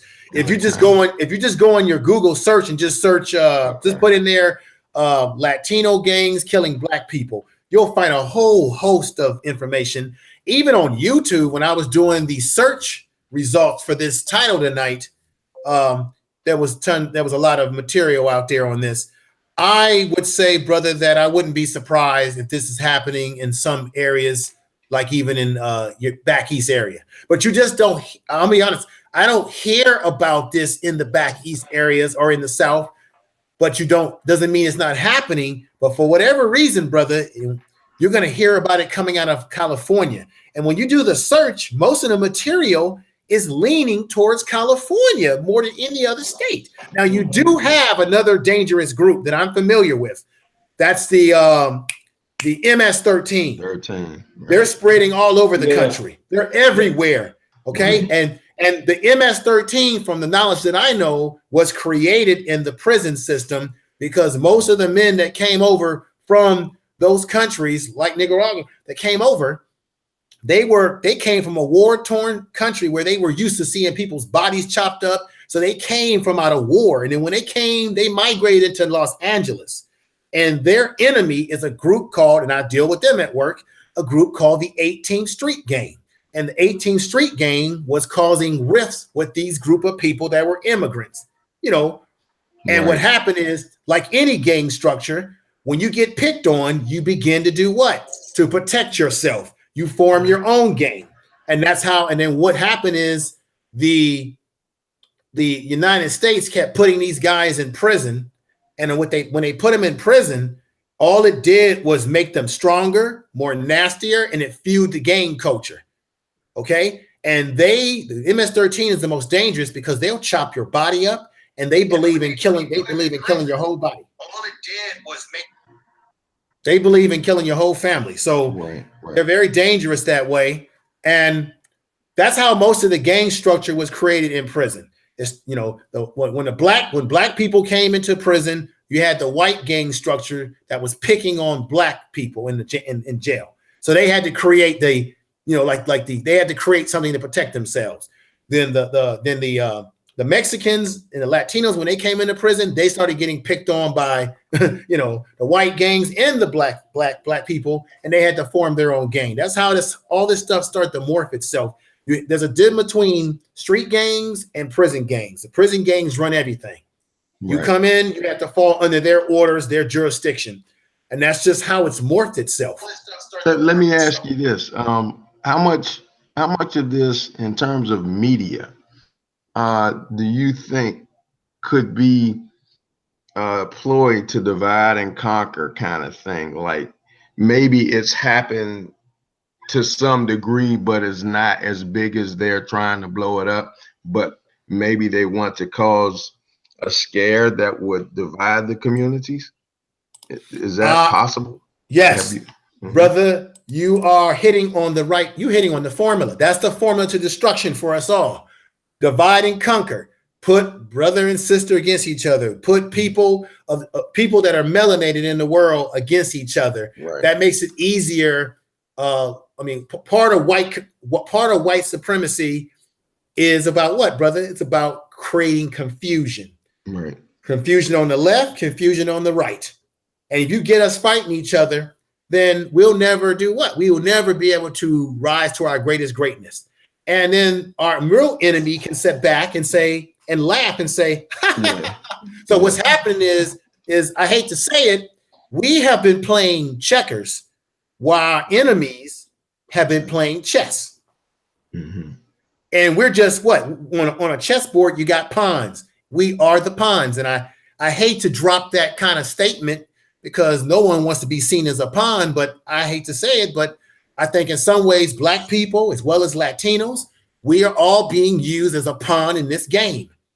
And I wish I had my 25 points, my 25-point list for world control and domination created by the Rothschild family. It talks about all these little statements about controlling, manipulating, creating highfalutin statements, controlling the media, introducing drugs, which we know drugs were introduced to this society through the CIA when they were using drugs like LSD as an experimental system, as a truth serum that they used and put in the colleges to experiment on college students. They experimented on white college students, and then they spreaded it over to us. And we all saw Godfather. What did the Godfather say? Give the drugs to the niggas. Keep it away, give it to them, keep it away from our communities. So all of that has been used to destroy us deceptively. I mean, you know what I'm saying, brothers. Yeah, that's true. And also, let's not, I know you know about the Black Panthers because it originated in Oakland. They use the same method too, and then also let's not forget about. I want to make two things too. That the people who's going to vote, and I want people to understand it, of the Democrat Party, the head of the Democrat Party chairman is a Hispanic. And I want y'all to understand that not one time that he talked about our agenda. I just want to throw that out too. And also number two, J. Edgar Hoover had been part of the CIA. He passed away in '69. He one of the few that infiltrate what you was talking about, brother. And that's part of the history that that a lot of us don't even know. I just have a good thing to know about it because I always in depth with our community. I'm definitely not history, and I always had teachers that wanted to talk about it and stuff like that. So sometimes we got to go back and watch, see what's going on and connect the dots because it's happening right now. So our people understand. I ain't talking about Republicans. Republicans ain't doing nothing. But I'm talking about the Democratic Party. I understand there's a Hispanic person that is head of the Democratic Party. He's the chairman. And not one time that he's talked about our vote. Now he talk about the black woman vote, yeah, but the black man vote or whatever it is, he don't say nothing about it. And we should really, really think about it very, very carefully. Because little by little, our vote is not really counting. The electoral process is really shrinking on us. Mm-hmm. It seems like we just fighting. I know. See, I was born '66, so when I started learning about, the Voter Act and everything and the other stuff that we've been fighting for like I said, for the late 20s all the way up to the 60s and 70s and stuff like that. A lot of stuff is gone.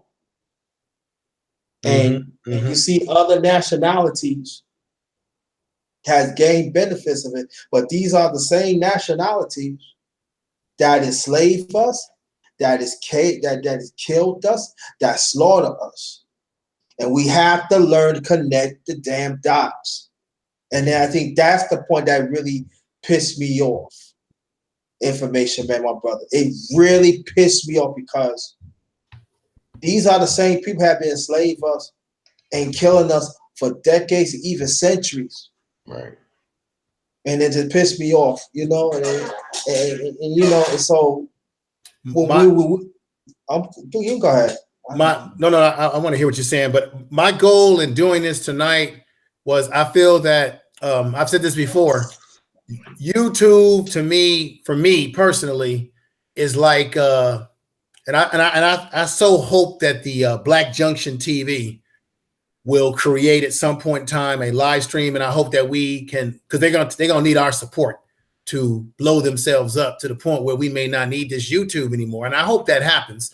I feel bad for the Black Spot because that's starting to fall apart, and the brother is asking for our help with the Black Spot. But I say that because there's a term called griot or oral tradition, right? That's been the historic. That's what Black folks come from, the oral tradition of handing down information in one generation to a next. And I think that's what's starting to fall apart. And me doing this tonight is I'm trying to fall into that tradition using the electronic power until they don't ban my channel. Right. I'm trying to act as a griot to sound the alarm and say, Black folks, this is what's happening. So I'm trying to be a reporter and just say, I want you to be aware that this is happening. And then now we can figure out solutions to how we can deal with it.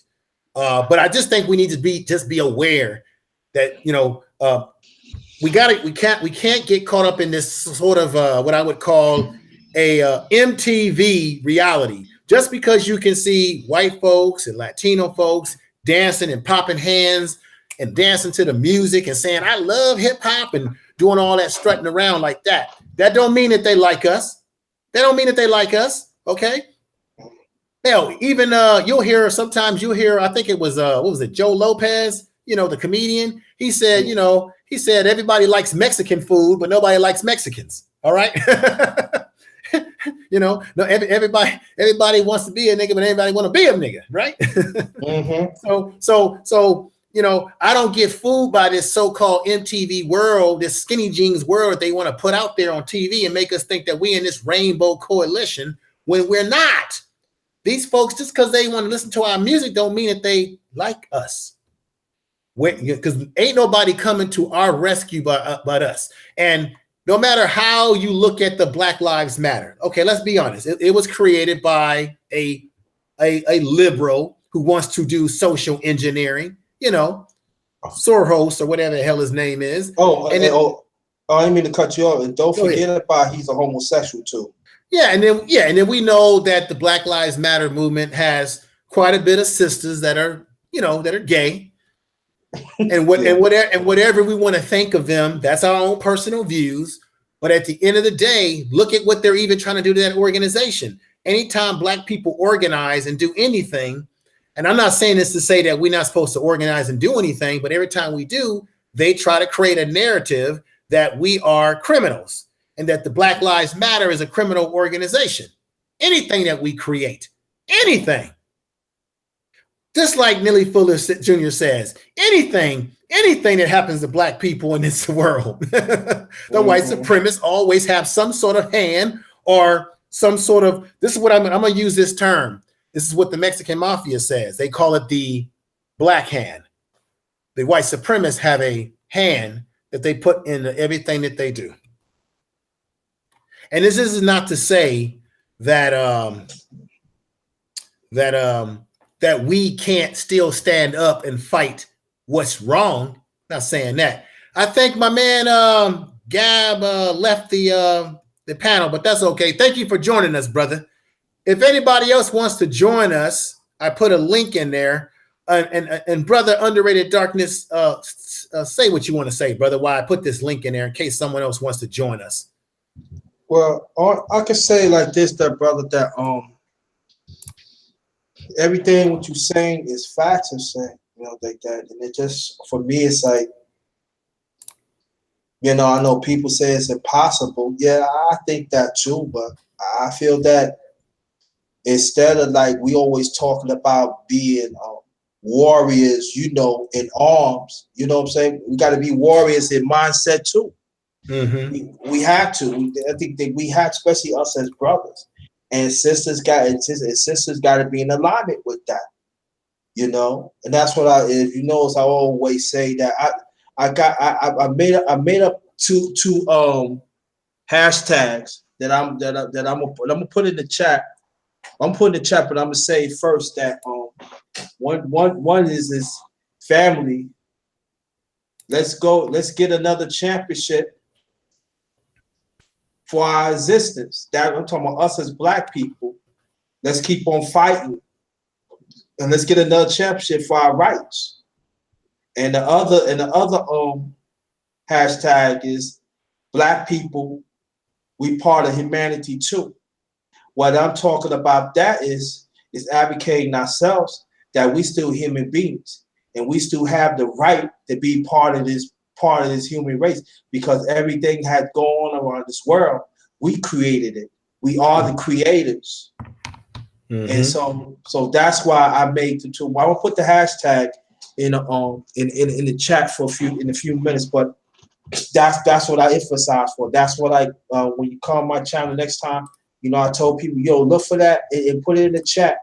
And that's for us to gather up our liberation. Because like I said before, and I had to emphasize, it's got to come from us. It's got to come from us. You're right. And it's going to be hard, but I think what it comes from, I think is the Black man, the Black woman. We have to sit down and talk about our differences, and we got to see what's the system, what it is. It's an oppressed system. It's a global system. And it's out there to exterminate melanin people around the world. And we have to understand that. And like you said, we playing checkers, and they play chess. And they checkmate our asses for centuries and centuries and centuries. When is our time? We gonna learn to play chess, and we got to stop playing checkmate. Maybe we don't checkmate them. Maybe it's gonna take longer, but it's a start. It's gotta come from us. It's got to.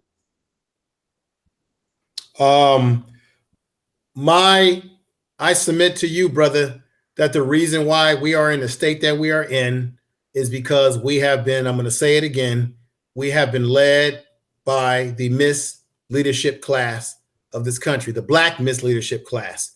Our black politicians, our so-called black mayors, and our so-called black leaders that have these organizations like Jesse Jackson with his Rainbow Push Coalition, which to me is the Rainbow Misdirection Coalition.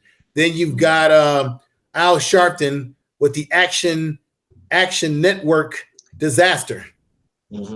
Okay, because I've seen firsthand a couple of years ago where there was a young brother that was trying to get help from Al Sharpton.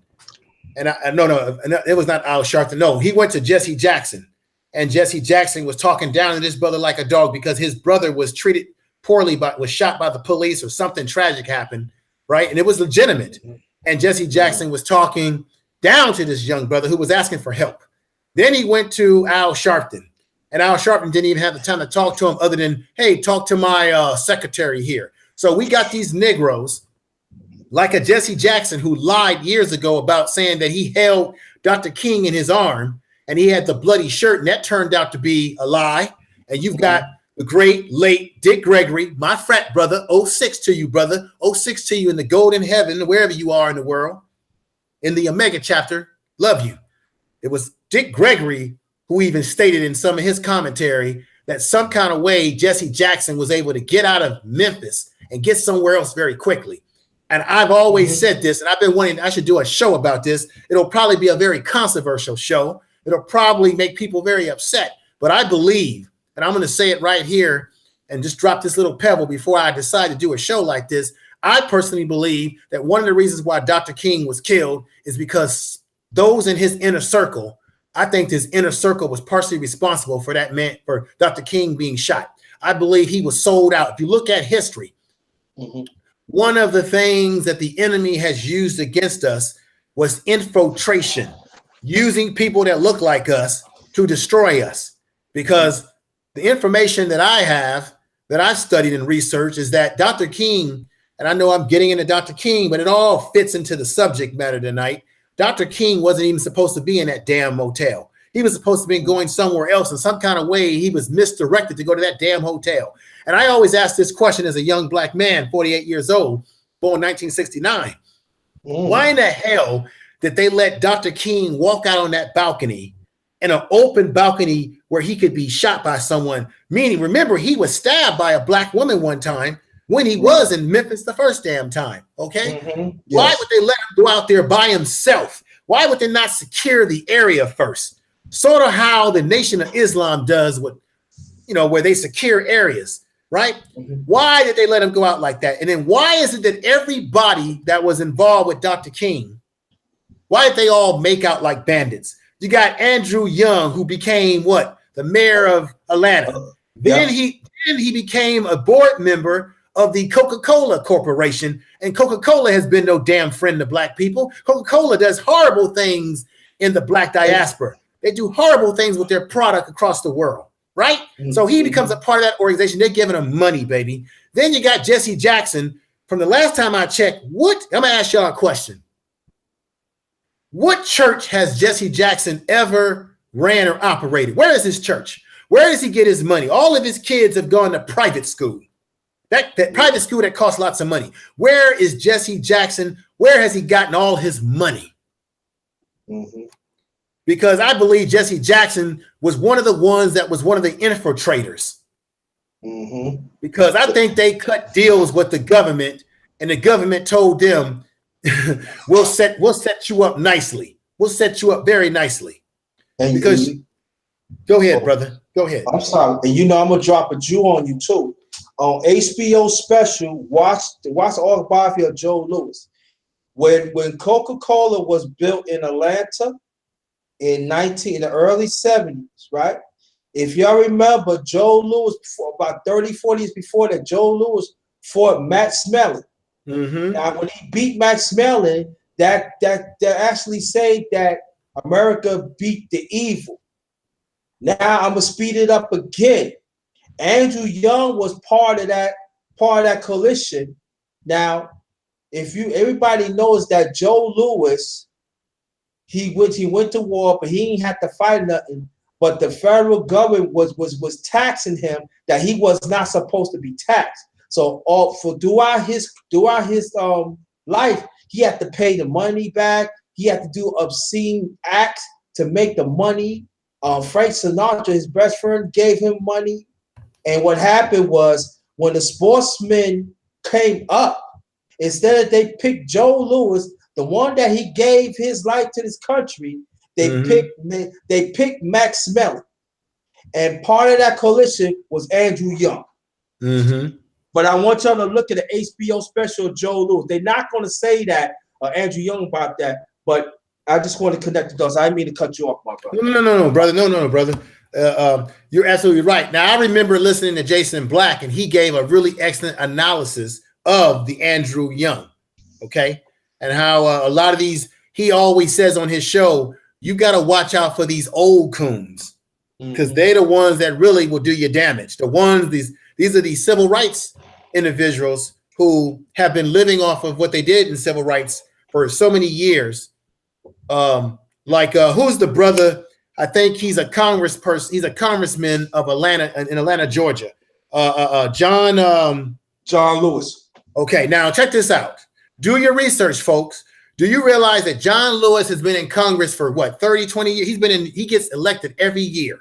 He represents an area as a congressperson in Atlanta, Georgia, where you have a lot of Black people that are low on the social economic ladder.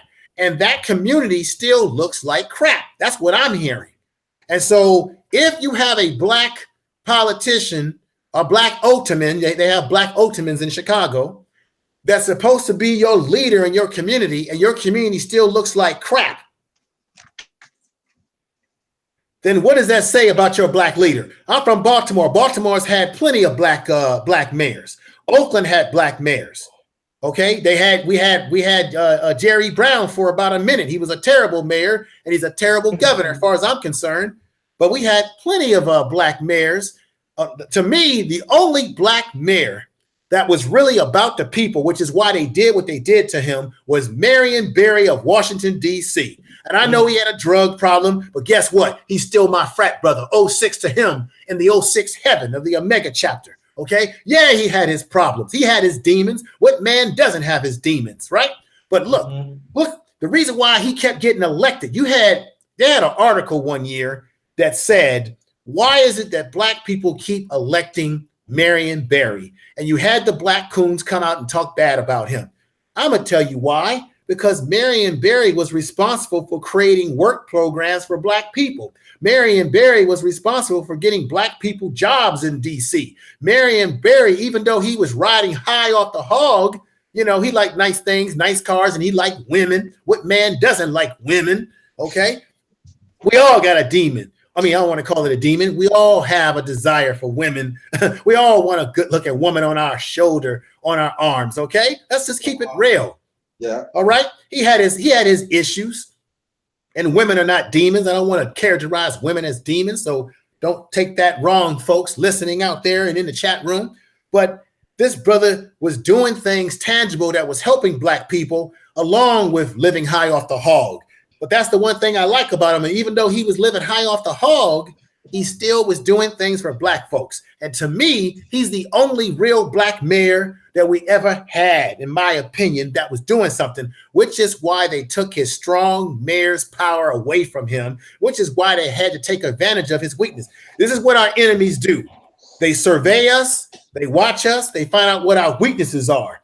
If your weakness is drugs, if your weakness is women, if your weakness is something devilish, whatever your weakness is, they're going to exploit that weakness and set you up. That's what I got to say about that, brother.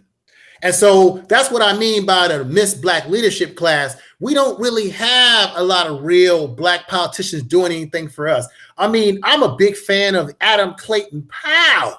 Yes. Adam Clayton Powell was a activist type of brother. He was real to the deal. Mm-hmm. I mean, I remember one time on the old clips of him, he was in Congress in the chambers, and them white folks were trying to give him a hard time, right? And he said he took out a cigar, and he was about to light that cigar up, and they said, "Don't do that, don't do that." He said, "You can't tell me what to do." And he lit that cigar. Now, I don't suggest you smoke a cigar, folks. If you like smoking cigars, that's your business. But what I'm saying is, he did not listen to them. He said, "I'm going to light this cigar up. I'm going to smoke it. I'm going to tell you to kiss my ass." And that's exactly what Adam Clayton Powell did. He said, "Kiss my ass." And how did they bring Adam Clayton Powell down? They brought him down because he had a thirst for women. Yeah. He had a thirst for the high life. He liked to fly in the planes and go first class and travel and go down to the Caribbean.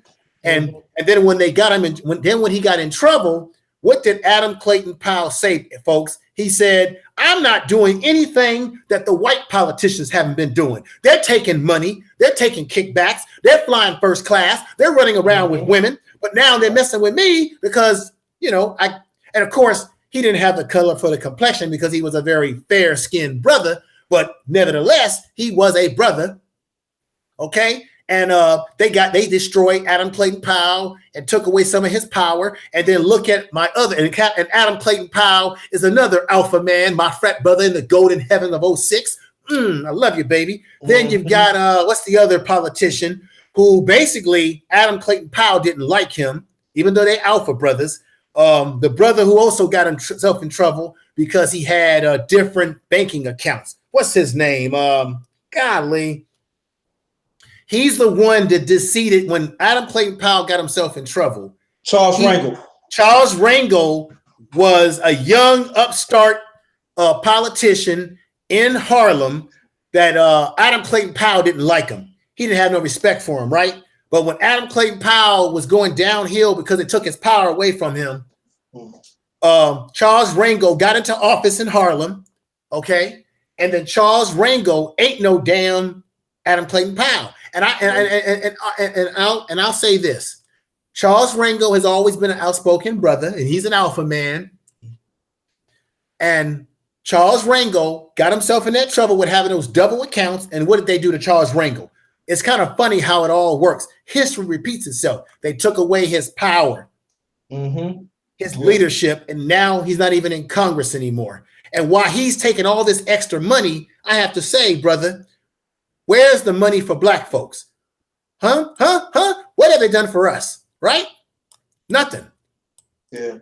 Okay. But you had old school politicians like Adam Clayton Powell that was speaking in our agenda. They were speaking agenda based. Okay. And then you had people like Ralph Abernathy, who was jealous of Martin Luther King because he always wanted to be in the forefront of that movement. And they bypassed him for Dr. King, who was a much younger man. And that's why when Dr. King died, and before Ralph Abernathy died, he came out with a tell-all book talking about Dr. King was messing around with women and doing all this kind of stuff. Yeah. They let this Negro come out with that tell-all book to try to ruin the legacy of Dr. King. And then you got white people who go with that narrative, and even some of us will go with that narrative.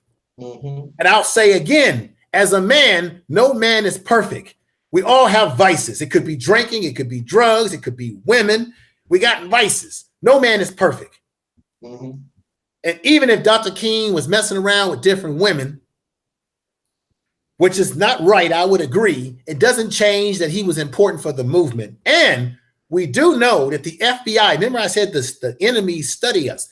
The FBI, they were the main ones behind creating the tension in the household with Coretta Scott King and Dr. King as a way to destroy him. They weaponized whatever they wanted to destroy us. So in a nutshell, taking this back to the gangs shooting us in the Los Angeles area, what I'm basically trying to say is that we don't have any real black politicians that have us as a priority.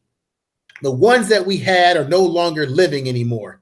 And the leaders that we had, like a Malcolm X and others, are not with us anymore. We don't have any Malcolm X's today. We don't have any Dr. Kings today. We don't have any W.E. Du Bois, no matter what you think of him.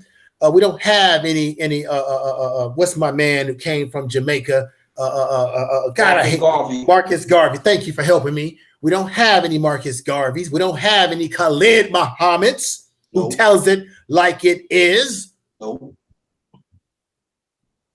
What we have is a bunch of political Negroes bucking and dancing and asking you to vote for them, and you get nothing for your vote. The Republican Party is dead to me. The Democratic Party is dead to me. They do nothing for us. You got the and it's already been proven now that Hillary Clinton has her hands in dirt with the Russians. Okay, so Black folks, we have to keep in. I'm just saying this to say that nobody is our friend. Not our Black politicians, not these politicians in general. Nobody is our friend. The only people that can be our friend is us. When you wake up in the morning, you brush your teeth and you look at your face in the mirror. You look at your big lips and your big nose and your big head. I want you to say that nobody will love us but us. Mm-hmm. Now, if I had my preacher music tonight, I would play my preacher music. But tonight, I decided to go raw with no special effects. And brother, now that I've said a mouthful before we come to a crescendo tonight, do you have anything you want to say? I'm going to say a few. I'm gonna drop some jewels on you too. I'm originally from New York. I've been living in Virginia for almost 6 years. Do you know Adam Clay Powell is one of the first congressperson that been in every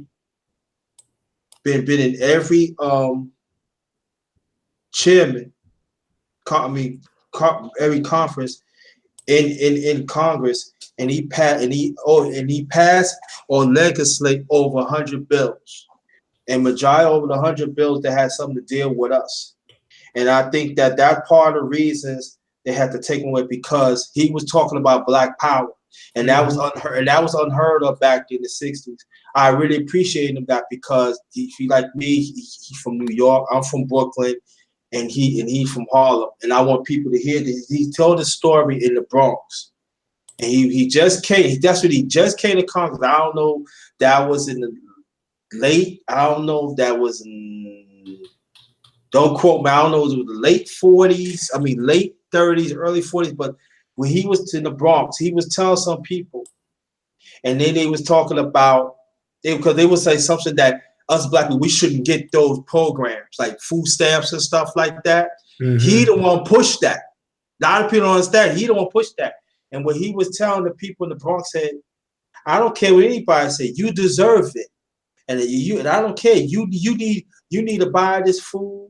Mm-hmm. Don't tell nobody to tell you don't need it, and I'm gonna fight for you. And every time, I wish I had the archives, but when I have the archives, I'm gonna let you know. But every time I hear it, it brings tears to my eyes because here this person that fought for us in Congress going almost 30-something years, mm-hmm. and we still don't talk about him.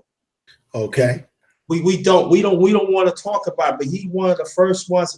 And I'm gonna drop another jewel before you get out of here. When they took it, gonna do, wait a minute, brother Darkness. What I'm gonna do, I'm gonna let you drop these jewels. Go ahead and drop the jewels. What I'm gonna do before I end the show tonight, before I end it, I'm gonna read through everybody's comments. I want to respect everybody in the chat room what they're saying. So everybody in the chat room, before I end, I'm gonna try to read some of what you're saying. And I also want to make an announcement. There's a brother in the chat room by the name of Big L. Big L has been riding with me from the very beginning. He's one of the brothers that's been riding with me all the way from my radiospeaker.com. And he was riding with me when I had nobody in the chat room, when the chat room was about as empty with crickets. When me and Lions Den was doing this in the very beginning, he was one of the brothers that was supporting me from the very beginning. So I want to give him a lot of kudos and respect because this brother was riding with me when there was crickets in the chat room. That's a blessing. When me and Lions Den was damn near talking to ourselves. So with that said, and all respect to brother Underrated Darkness, I must let the brother continue dropping the Jews. Go ahead, brother. The one Jew people better realize, before Charles Rangel beat him in the special elections back in '72, that's what he already passed.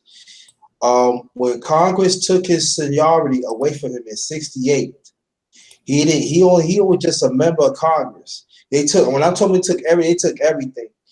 And they said that he would not been voting back to Congress. But what happened was the people in Harlem have voted him back without seniority. And that's very unheard of. So he was in Congress for the next 3 years without seniority. But he always find a way to pass some other legislation, even like the legislation of free money for community colleges for blacks. That also throughout the United States, and also he was very, very intriguing to get the first Chief Justice, Thurgood Marshall. He one of the first one pushed that. So we got to pay homage to Adam Clay Powell. That's the Jews I want to drop. I want to thank you for that. Another person that I want to give Jews to and respect to, and I'm just going, another alpha man, Paul Robeson. Yes. I love Paul Robeson. 06 to you, Paul Robeson. Paul Robeson was a Renaissance man. He was into poetry, acting. He was an activist, a great orator. The brother was 100% authentic. That's what I'm saying. We don't have any of these type of individuals running around today. And I'm saying to myself, and you notice when these people were alive, this is when black people were, for the most part, segregated into communities where we had to support each other. We had our own businesses, our own banks, and we were separated from white folks because of, Jim Crow and segregation. But look at what that generation created out of segregation, and look at what we're creating today. We're creating skinny jeans and rappers who can't rap. And we're making people like Jay-Z, and we're making people like this our leaders. We're letting people like Uncle Tom's, like Stephen A. Smith or Stephen A. Coon talk for us. Okay, we've got all these type of Negroes who back in those days, because we had a code then, there was some kind of a code then. Back in those days, those Negroes would have been shunned. Okay, there's no way that a Jesse Lee Peterson, even though he's an old coon, okay, there's no way that a Jesse Lee Peterson talking the way he talks today would have survived in those days. Okay, there's no way. Yeah. I mean, let's go back historically. When you look at Nat Turner, the reason why Nat Turner got killed and they grind his bones up and put his bones in the streets, they did that to Nat Turner when they caught him. Those white folks were so angry about what he did with that slavery vote. They were so angry that when they caught him, they peeled the skin off of his skull. Now, I'm telling y'all some truth.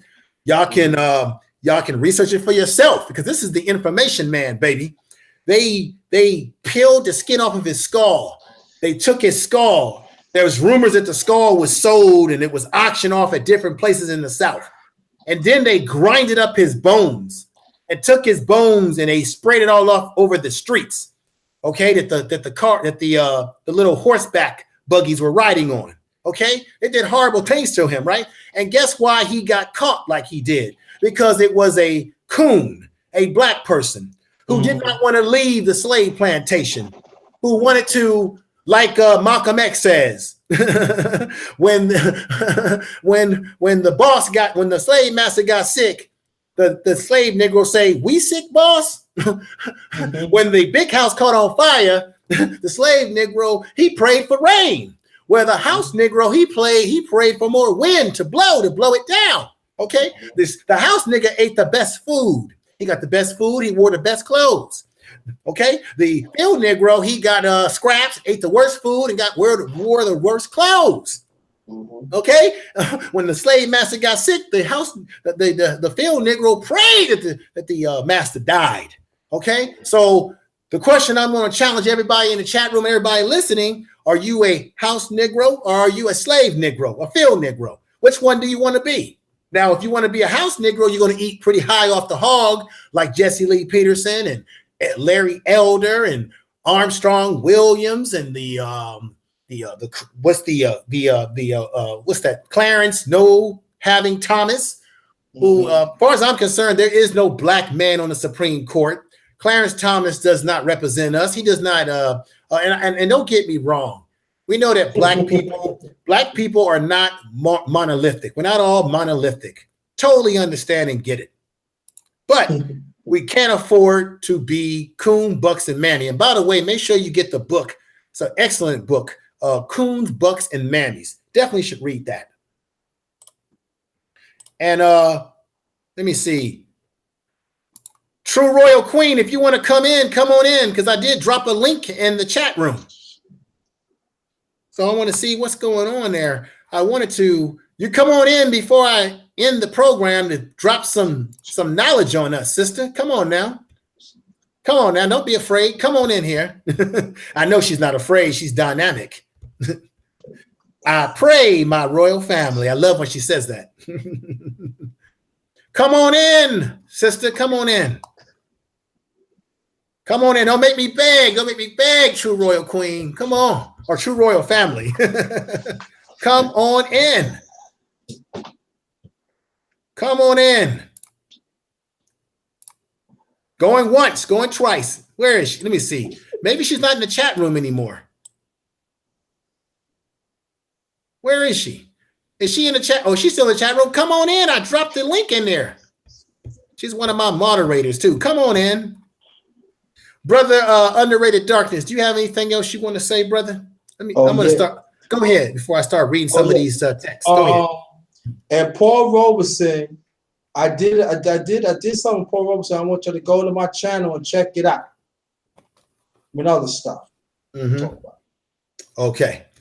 Let me name who else is out there that I haven't named and given. Let's give homage to Harriet Truman. I mean, not Harriet Truman. What the hell am I talking about? IDB Wells. No damn Harriet Truman. What the hell's wrong with me? That's a brain fart on my part. IDB Wells, Francis Krelson Welsing of the ISIS Papers. Love it, love it. Read it, get it, study it. Okay, my man Ivan Van Sertima that came before Columbus, 800 BC. Black folks have been traveling over here for centuries before Europeans were even thought of. Matter of fact, I mean, we've been here for centuries. Anybody else want to come in the show? Please come on in. I'm going to read some of these messages. Let's see. COG, conscious of genocide. Neither party is mine. Not the jackass of the elephant, Chuck D. Okay. Robin, I was born in 67. True Royal Family, The Art of War. Yeah, I got to get that book, True Royal Family, Art of War. I've heard so many great things about it. I've read little passages, that I've looked at online. I got to get that. Everybody that's in the chat room that's new to my channel, subscribe to the channel, hit the bell so that you get a notification, and subscribe to everybody in the chat room. I want you to subscribe to Brother Underrated Darkness. I want y'all to subscribe to Be Fabulous. Be Fabulous. Subscribe to everybody in the chat room. Subscribe to Oyapo. Subscribe to the True Royal Family. Subscribe to K84. Subscribe to Dark Vader. Subscribe to Wage Slave. Subscribe to Big L if he got something. Big L. Let me see. Big L says desegregation destroyed the black family. We had more land. We had more land and businesses before. That's right, Big L. Big L, you've been riding with me from the very beginning, Big L. I got to make you a moderator because you've been riding with me for a long time, brother. I got a lot of respect for this brother. He been riding with me when we was talking, when me and Lions Den was talking to ourselves, damn near. Yeah, that. Let me see. I'm glad that Real Coon didn't come in the chat room tonight with all of that trolling stuff. If he comes in, get rid of him immediately. Okay, Miss C said, old leadership led us here. They got led and pled and left us hanging. You're right. The old black leadership did lead us here. You're absolutely right. Let me read some more. Let me see. Let me read some more. Robin. Oh man, this thing is moving. Let's see. Maycom says, work for me, True Roy. Okay, she's writing to someone else. Let's see. Underrated darkness. No, that's something. Sub all. Yeah, sub all, people. Let's see. Troy Royal Free. I need to email me the link. Email you the link? Email you the link. Do I have your email though? You can't come in through the link that I dropped in there?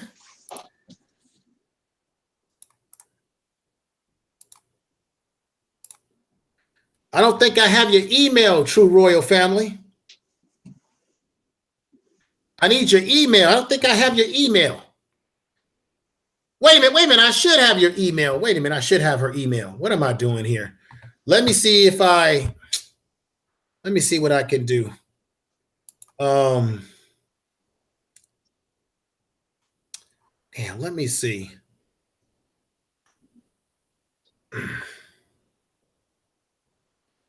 Okay, thank you for dropping your email. Now I can do it.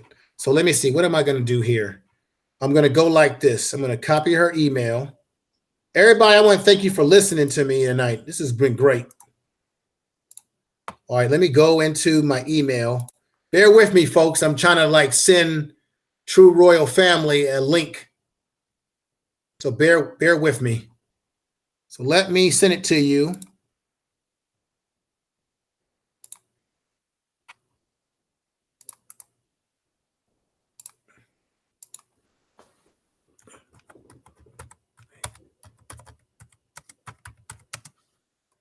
All right, now I got to do something else. I got to go back into here. Underrated darkness, are you still there, brother?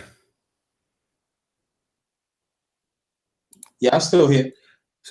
Say whatever's on your mind to the people while I get this link to True Royal Family. Say whatever's on your mind. Okay, well, I say support my brother, the information man. I want to thanks again, to welcome me, part of the family. Very much appreciated. Hope y'all subscribe to me. Check out my channel and check out everybody else's channel. And let's start this movement, to liberate our people. Let's work together. Let's limit the illness. And let's strive to be righteous. I know we are imperfect, but we gotta it gotta. All I can say is that it's gotta come from us. We gotta start from somewhere, and let's build each other, no matter what it takes. Then with the haters, leave them alone. If they don't want to learn, that's on them. But plus, at the same time, we gotta watch out for our young ones too, because soon or later they gotta pick up the baton. Exactly. I'm waiting on True Royal Family to see if she'll come in, and if she comes in, we'll talk for a little bit before I come to a crescendo tonight. I sent her an email to her email. I sent an email to her with the link. So I'm hoping that it works.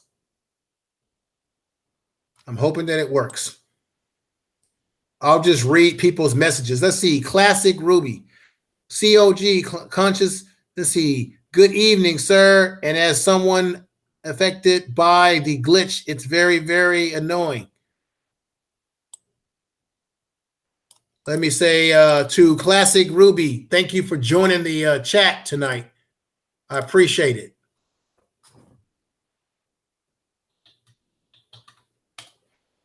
I'm waiting to see if she comes in and everything. But I just feel like our leadership has failed us, particularly our Black leadership, what little bit we have. I think they really have failed us. And in some ways, we failed ourselves because we keep believing in a system that has not worked for us. We keep hoping, as Jesse Jackson would say, keep hope alive.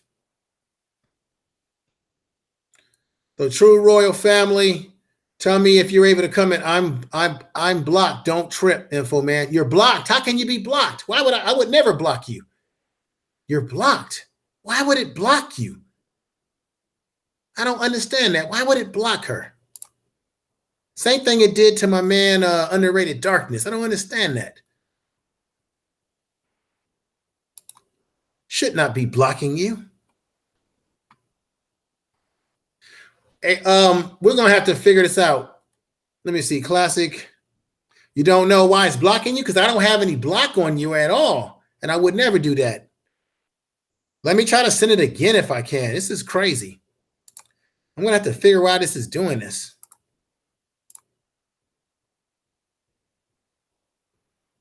Put your let me see if I can find your email again and stroll up and copy it again. I'm gonna try it one more time. If it doesn't work, I'm gonna come to a crescendo tonight. So I know everybody's tired. Let me see. Let me go into the chat room and see if I can find her email again.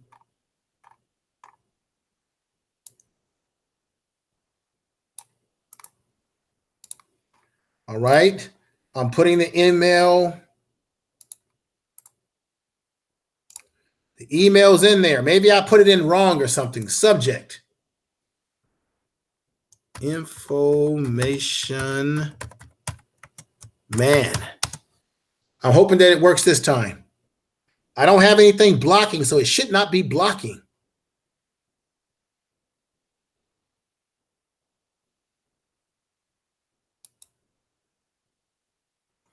Okay, I sent it again.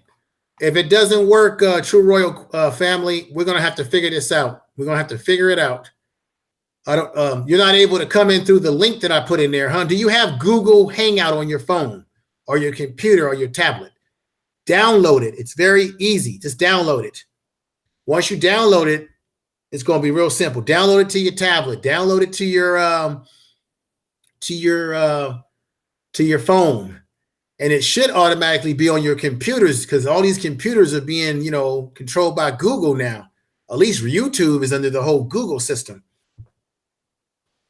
So hopefully that'll work for you. I'm still blocked. I have all that. Okay. Can you just come in through the link? Did I drop then, sister? Just come in through the link that I dropped. Let's just do that instead until we can figure out the email situation.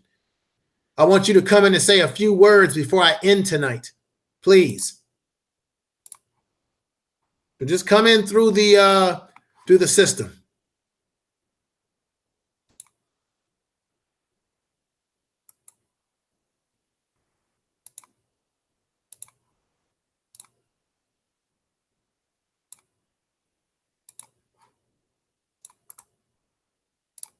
I dropped another link in there. And going to test the Google Hangout. Okay. Test it. Everybody should download Google Hangout to their phone. Usually, most smartphones, they have it prepackaged already on your phone, where you don't even have to download it. It's on your phone prepackaged. Okay, somebody's on now. And going to test. All right, good. Who's on? Did you get on? I heard. Okay. Nobody's on yet. If somebody wants to join me, click into the link if you want to say a few words before I end tonight. Is it make him? Does that make him? Say a few words if you're on.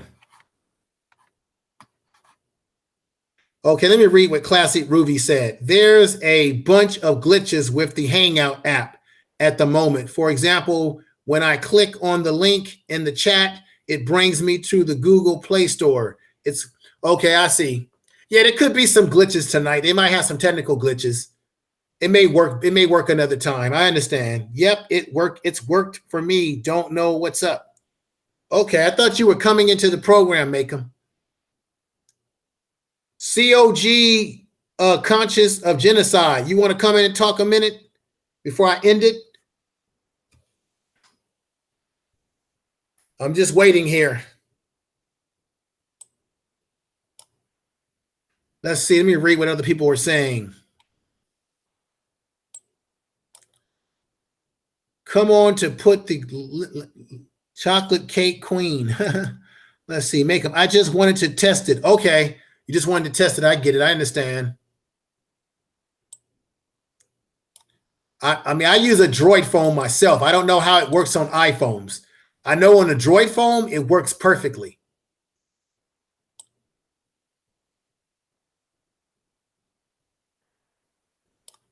Well, anyway, with that said, I'm going to probably end the chat tonight. I really wanted to get True Royal Queen in and anybody else that wanted to say a couple of things before I end it. I'm sorry I wasn't able to get you in. Technology is probably acting weird tonight. I don't know why the email is, you're blocked on the email. I got to figure out what that's all about. But now that I got your email, I can easily put you in my my Google contact. It should work in my Google contact. Matter of fact, let me do that right now. Let me see if I can put your email right in there.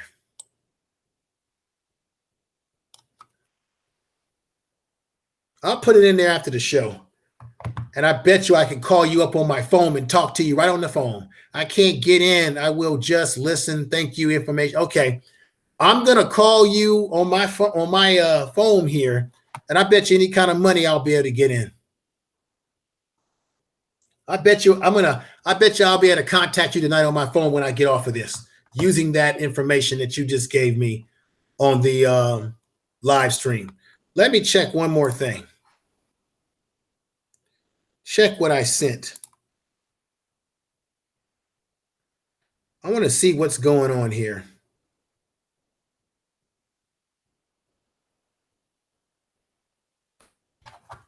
I bet you any kind of money I could get you in on this system right now with this little thing I got right here. Hang on for a minute. I want to test this, folks. I bet you this is going to work. Okay. Google Hangout on my phone. I'm using it on my phone right now. On my phone. Wow. I'm looking at your email, True Royal Queen. It's bringing up your name. It's bringing up the logo of your chat. I don't know why it's not working then. This is weird. Let me bring you up here. I'm going to put your email in and see if it'll work now on the phone. I'll bring you in through the phone. Okay. You got an easy email too. I should be able to remember this by heart. Oh, I got you in here already. Fantastic. I'm about to call you right now on the phone.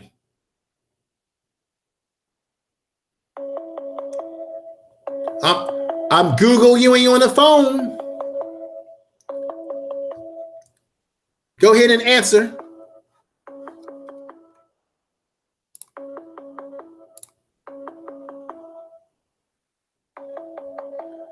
Royal Queen, I'm contacting you on the, oh, there you go.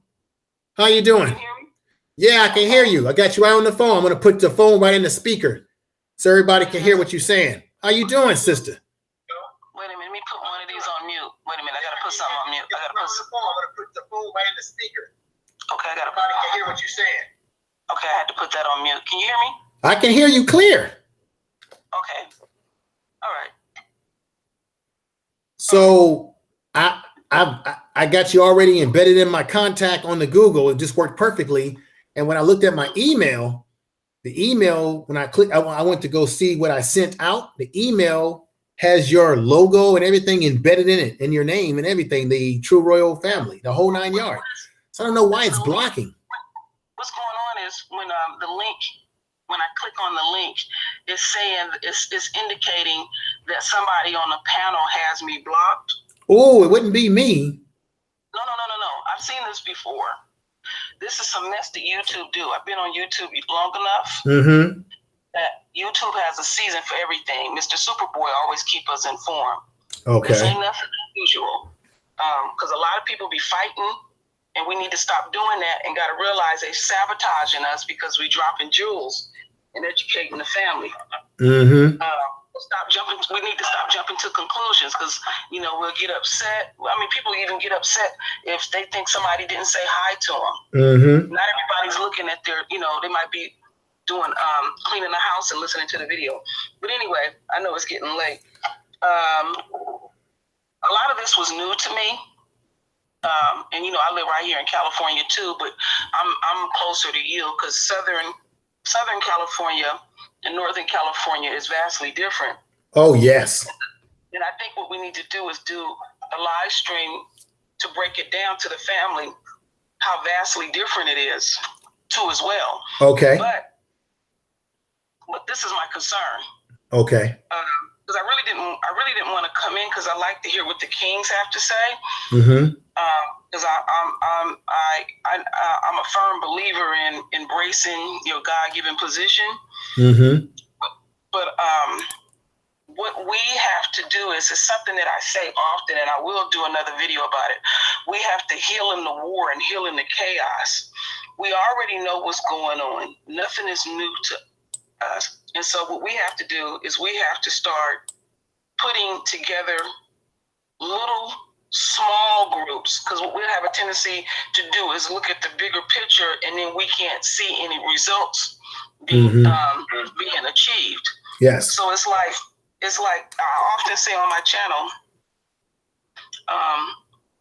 take care of your immediate situation, which meaning collectively the people in the house that you can touch. And if we do it on a high percentage level, naturally it'll bleed out into the community. Mm-hmm. So we have to start there first. But the thing is that we have to watch, because I was listening close. We'll get caught up in why this and why that. Okay. We got to get past that, because we already know why. We already know they don't like us. We already know this. So it's like we got to go the next phase. And that's why I keep throwing up there the art of war.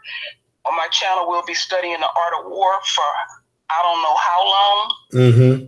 It's a small book, but it has a lot in the book. And the way that we are approaching this book is you are the general. You are leading your army, and you have only the clothes on your back. That's all. But one thing that we all have in common is the enemy. Mm-hmm. You know, you got black folks that say they mix with this and they mix with that, and they get all confused with that shit. But ultimately, in the end, when the enemy looks at us, they don't know we mix with this and that and have this last name and that last name. We have the enemy. Our enemy, we know who our enemy is.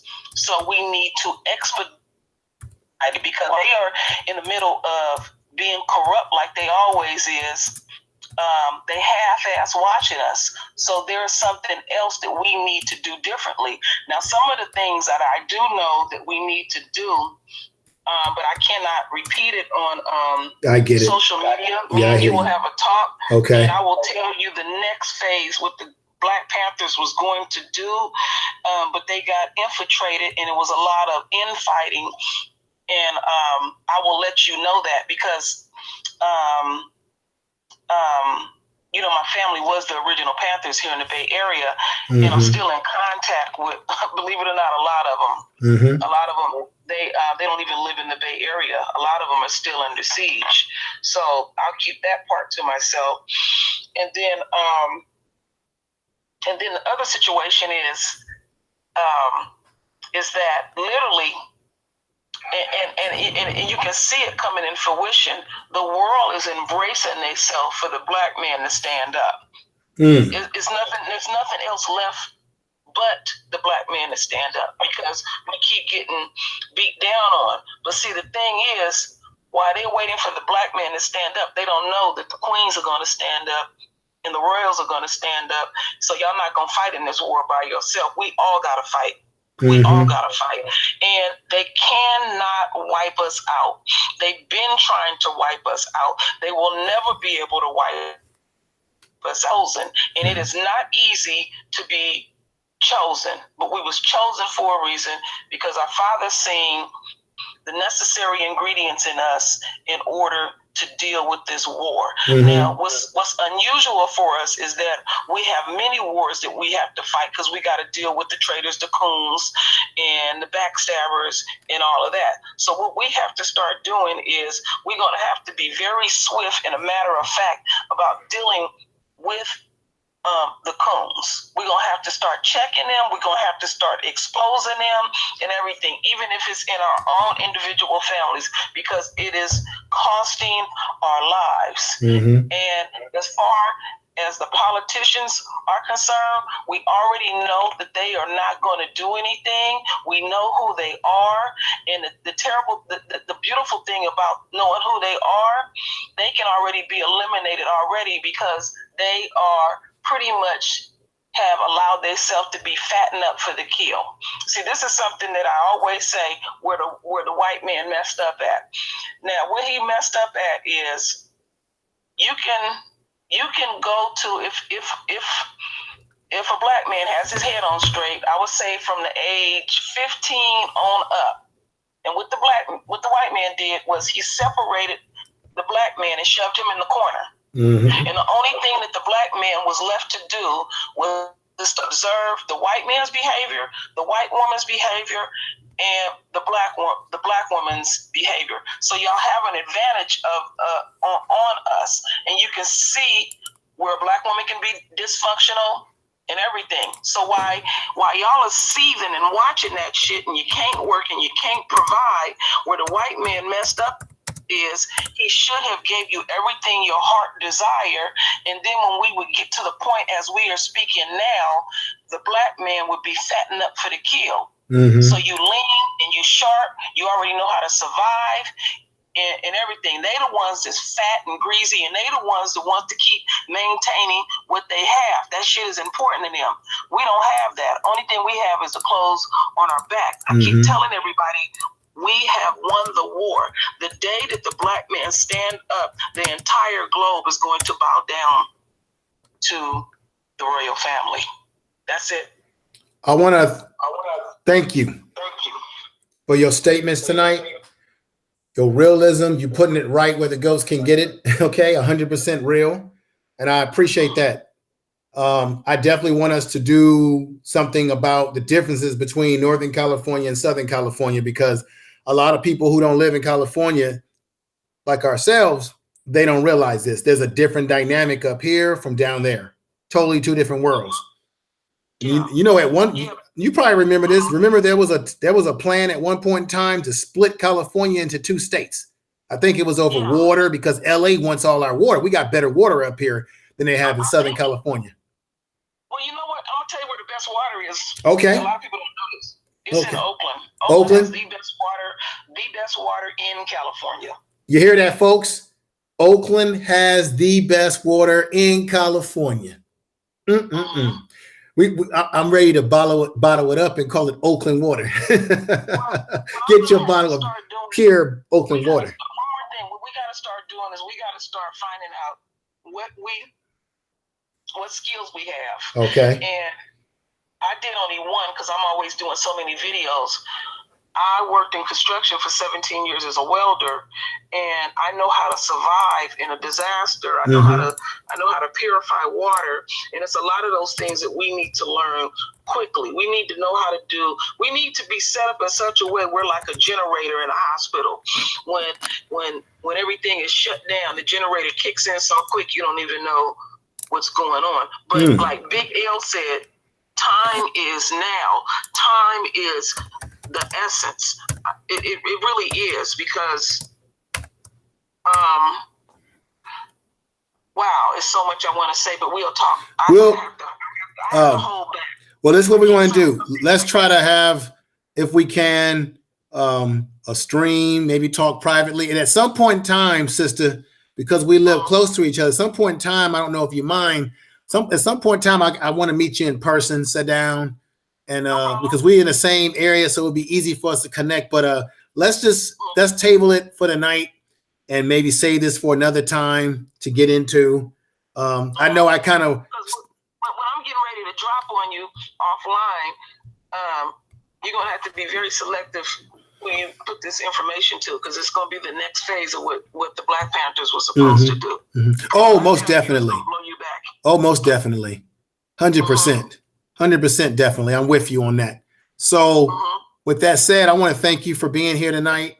We'll talk about those other things and figure out how the week's going to go And I plan to do I'm going to do a stream more towards, it's going to be a tutorial screen towards some of the. Anymore, so I'm available. Oh, okay, cool. Yeah, I don't. I forgot. Go ahead. You always like me to say this. How's the royal family? There it is. How's the royal family? Is doing well. I love that. So everybody, this is probably going to be it. The next stream that I'll end up doing this week is I'm going to do a stream. I was talking to my sister from Afrocentric TV. I think that's the name she goes by. She was doing a little stream, and beautiful sister. And I'm going to do a stream talking about how to sort of improve your YouTube channel, how to like some of the little secrets and science of bringing traffic to your channel, tagging properly. So I'm going to do a tutorial about that. And just drop some of that little information that I know, and anything that anybody else knows, I want to learn more. So I'm gonna do something like that this week sometime, and let everybody know about that. But Can I say something real quick? go ahead. Yeah. No. Yeah. I just wanted to acknowledge someone. Classic Ruby. Yeah. Classic Ruby is deep. Right. She said here, I 100% agree. The black man is the most powerful being on earth. Mm-hmm. All there needs to be of a collective standing up. That's that. I just wanted to acknowledge that. That's powerful to me. All right. It's just a matter of time. The world is embracing for the royal family to stand up, and they're going to do so much to us. What we're going to have is what I call a shift in consciousness. Mm-hmm. It's not gonna. And one more thing I want to say: what's about to pop off? It ain't gonna be pretty. It's gonna be nasty. It's not gonna be pretty. Wow. Well, woo. As usual, true royal family dropping nuggets, folks. Speaking truth to power. Thank you for being with me, and we'll be in contact.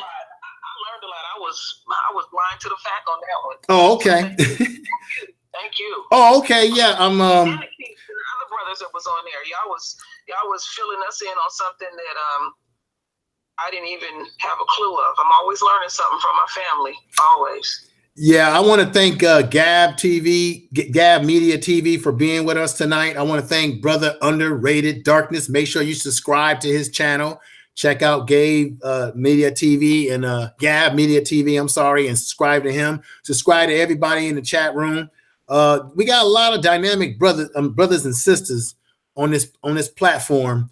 And I was saying earlier tonight, Queen, that I really hope that with our support, because it's going to be our support, that the Black Junction TV at some point in time can create their own live stream with our support, because it's got to be our support. Yes. And I hope they build up to a point that we no longer need to use the platform of YouTube anymore. They seem to be growing awfully fast, because I'm over there just as much as I'm on YouTube. And, yeah, I'm over there. I got a little page over there. It goes by the same name too. But it's going to grow. I just hope. I feel really bad about what's happening with the Black Spot. Feel really bad about that. And I've been supporting them for 2 years, but I haven't really been. I've been putting my videos over there too. Yeah. And I get barely 10 views. Yeah. My videos. I don't know what's going on. I even signed up for what's that, Black Twitter, and that seems to be a little fledging too. So see, this is the problem, and it's another one of those whys that Black people we complain about having our own stuff, and when somebody creates something that's designed for us, we don't always support it. Yeah. And we'll whine and cry and say, well, you know, I don't like their prices. Their prices are too expensive. But yet we'll run out and we'll give Phil Nike, who don't give a damn about us, we'll give him $300-$500, whatever, for his shoes and his products, his overpriced Nike products. And we won't even complain and say, you know, this white man is charging me too much money. Right? You know what I was thinking?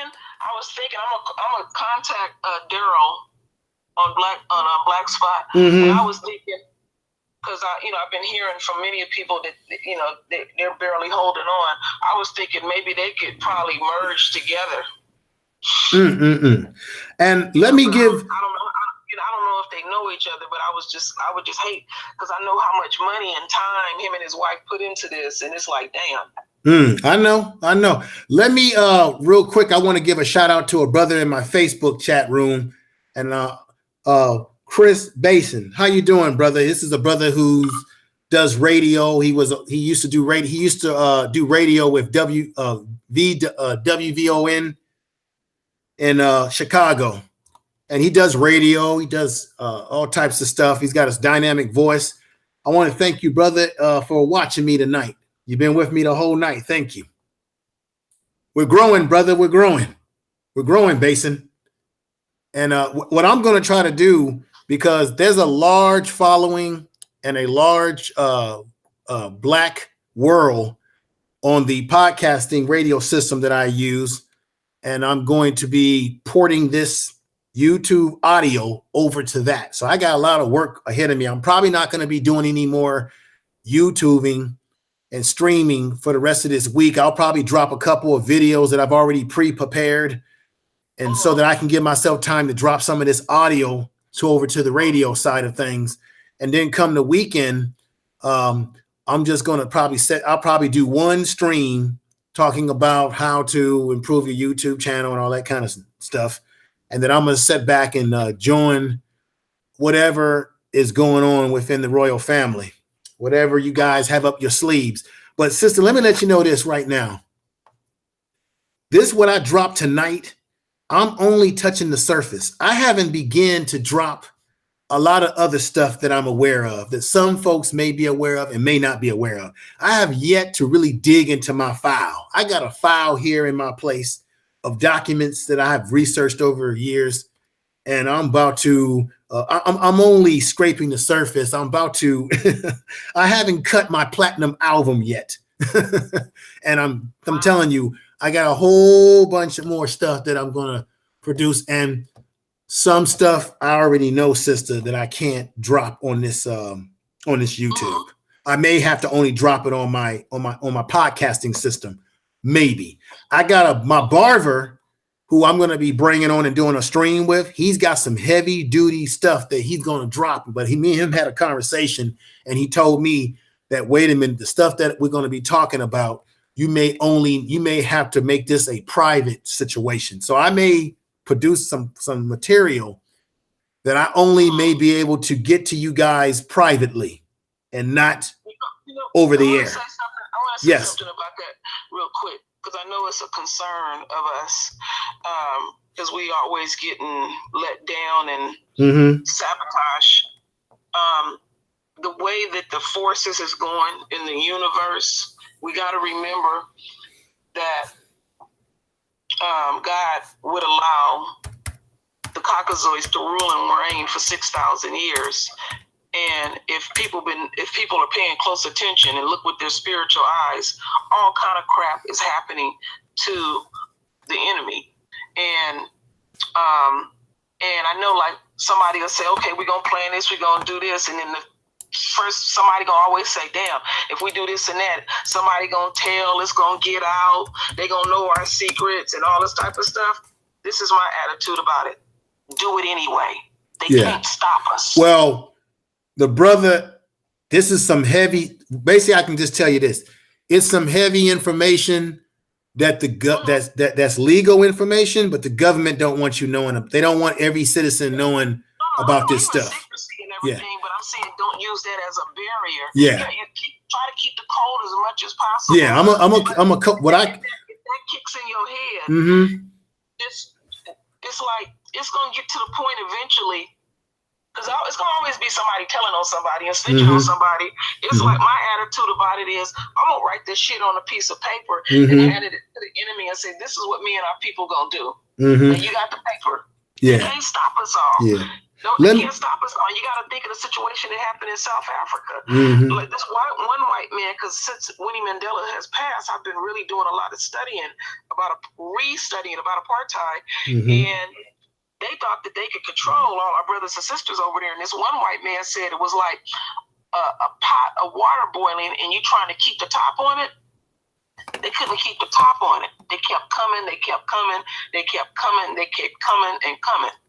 Mm-hmm. And see, when you keep coming and coming and coming, eventually that arsenal and all that stuff they have, they're going to turn it on themselves because they're going to be like, damn, they're not going to give up.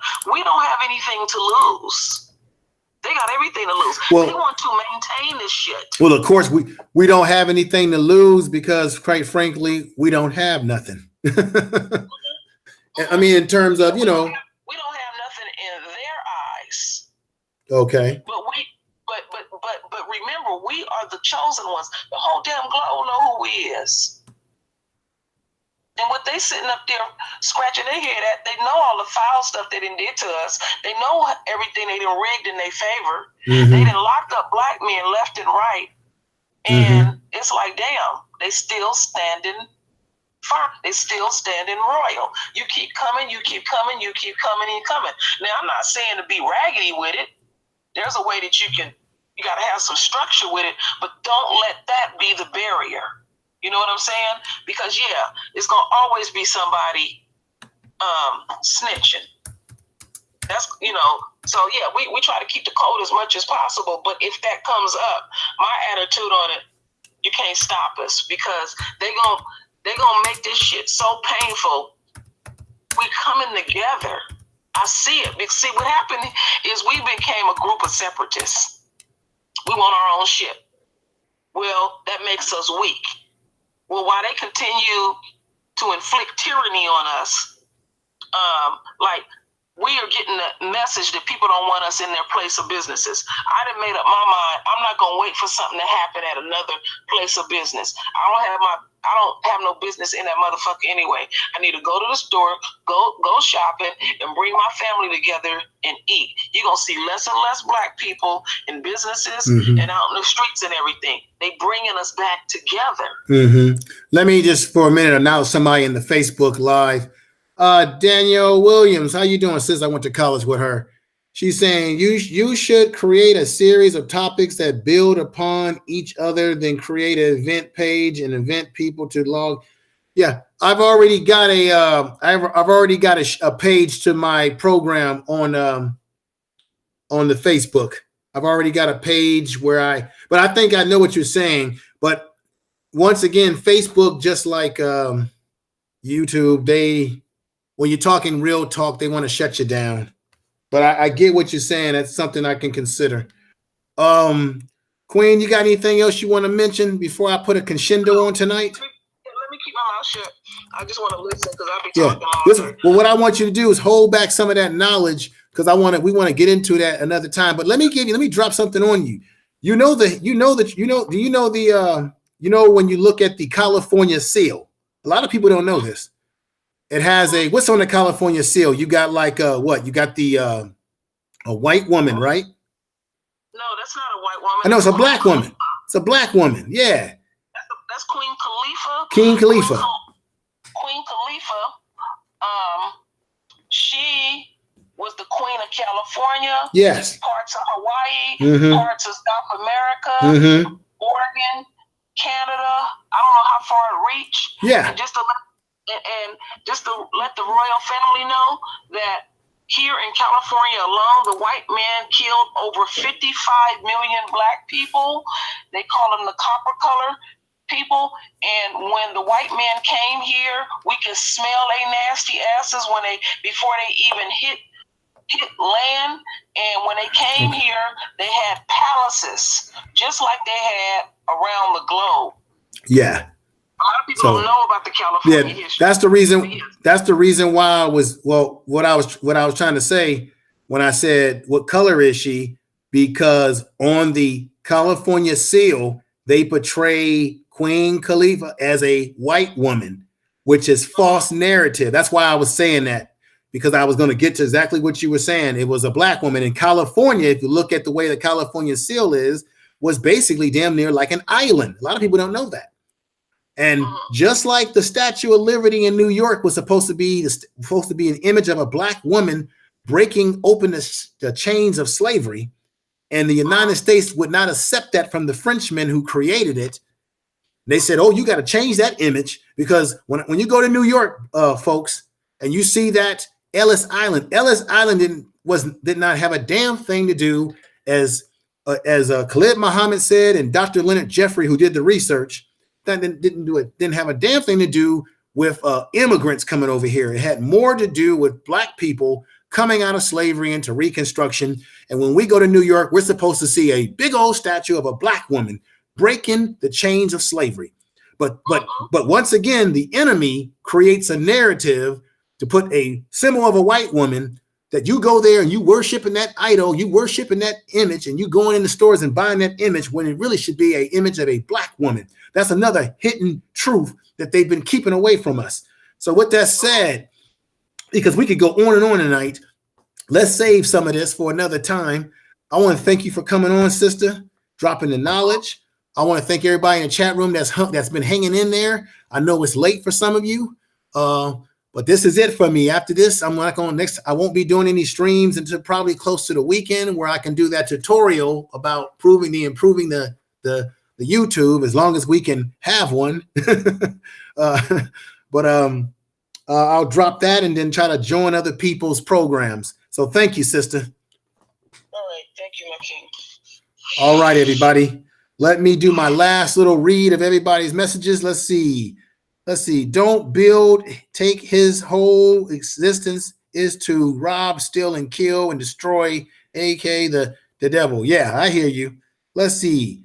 Maycomb, I read an article about the early California history that indicated there were Africans in temples. Need to do more research. Yeah, there was. Let me break that down to you.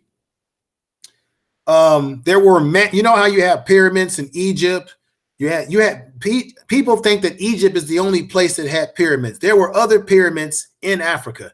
There were pyramids, or what they call mounds, that were built here in America by ancient people, ancient black melanated, high dark mattered people who came over. Read the book, They Came Before Columbus by Ivan Van Sertima. Read that book. Okay? That book will give you everything you need to know about the system. Okay? How they came over here, they explored this world. Black people are everywhere in the world. So you will hear people like your black Hebrew Israelites that will say that black people that are here in America, we didn't come from Africa. The reality is, black people, we come from all over this damn planet. This whole damn planet is ours. Okay, we just don't know it. We came from all over this planet. That's why when they did digging in Europe, they found bones of black people that were there before the Europeans. When they dig in Israel, they find bones of black people that was there before European Jews. When they get to digging over here in America, they find bones of black people in South America, in America.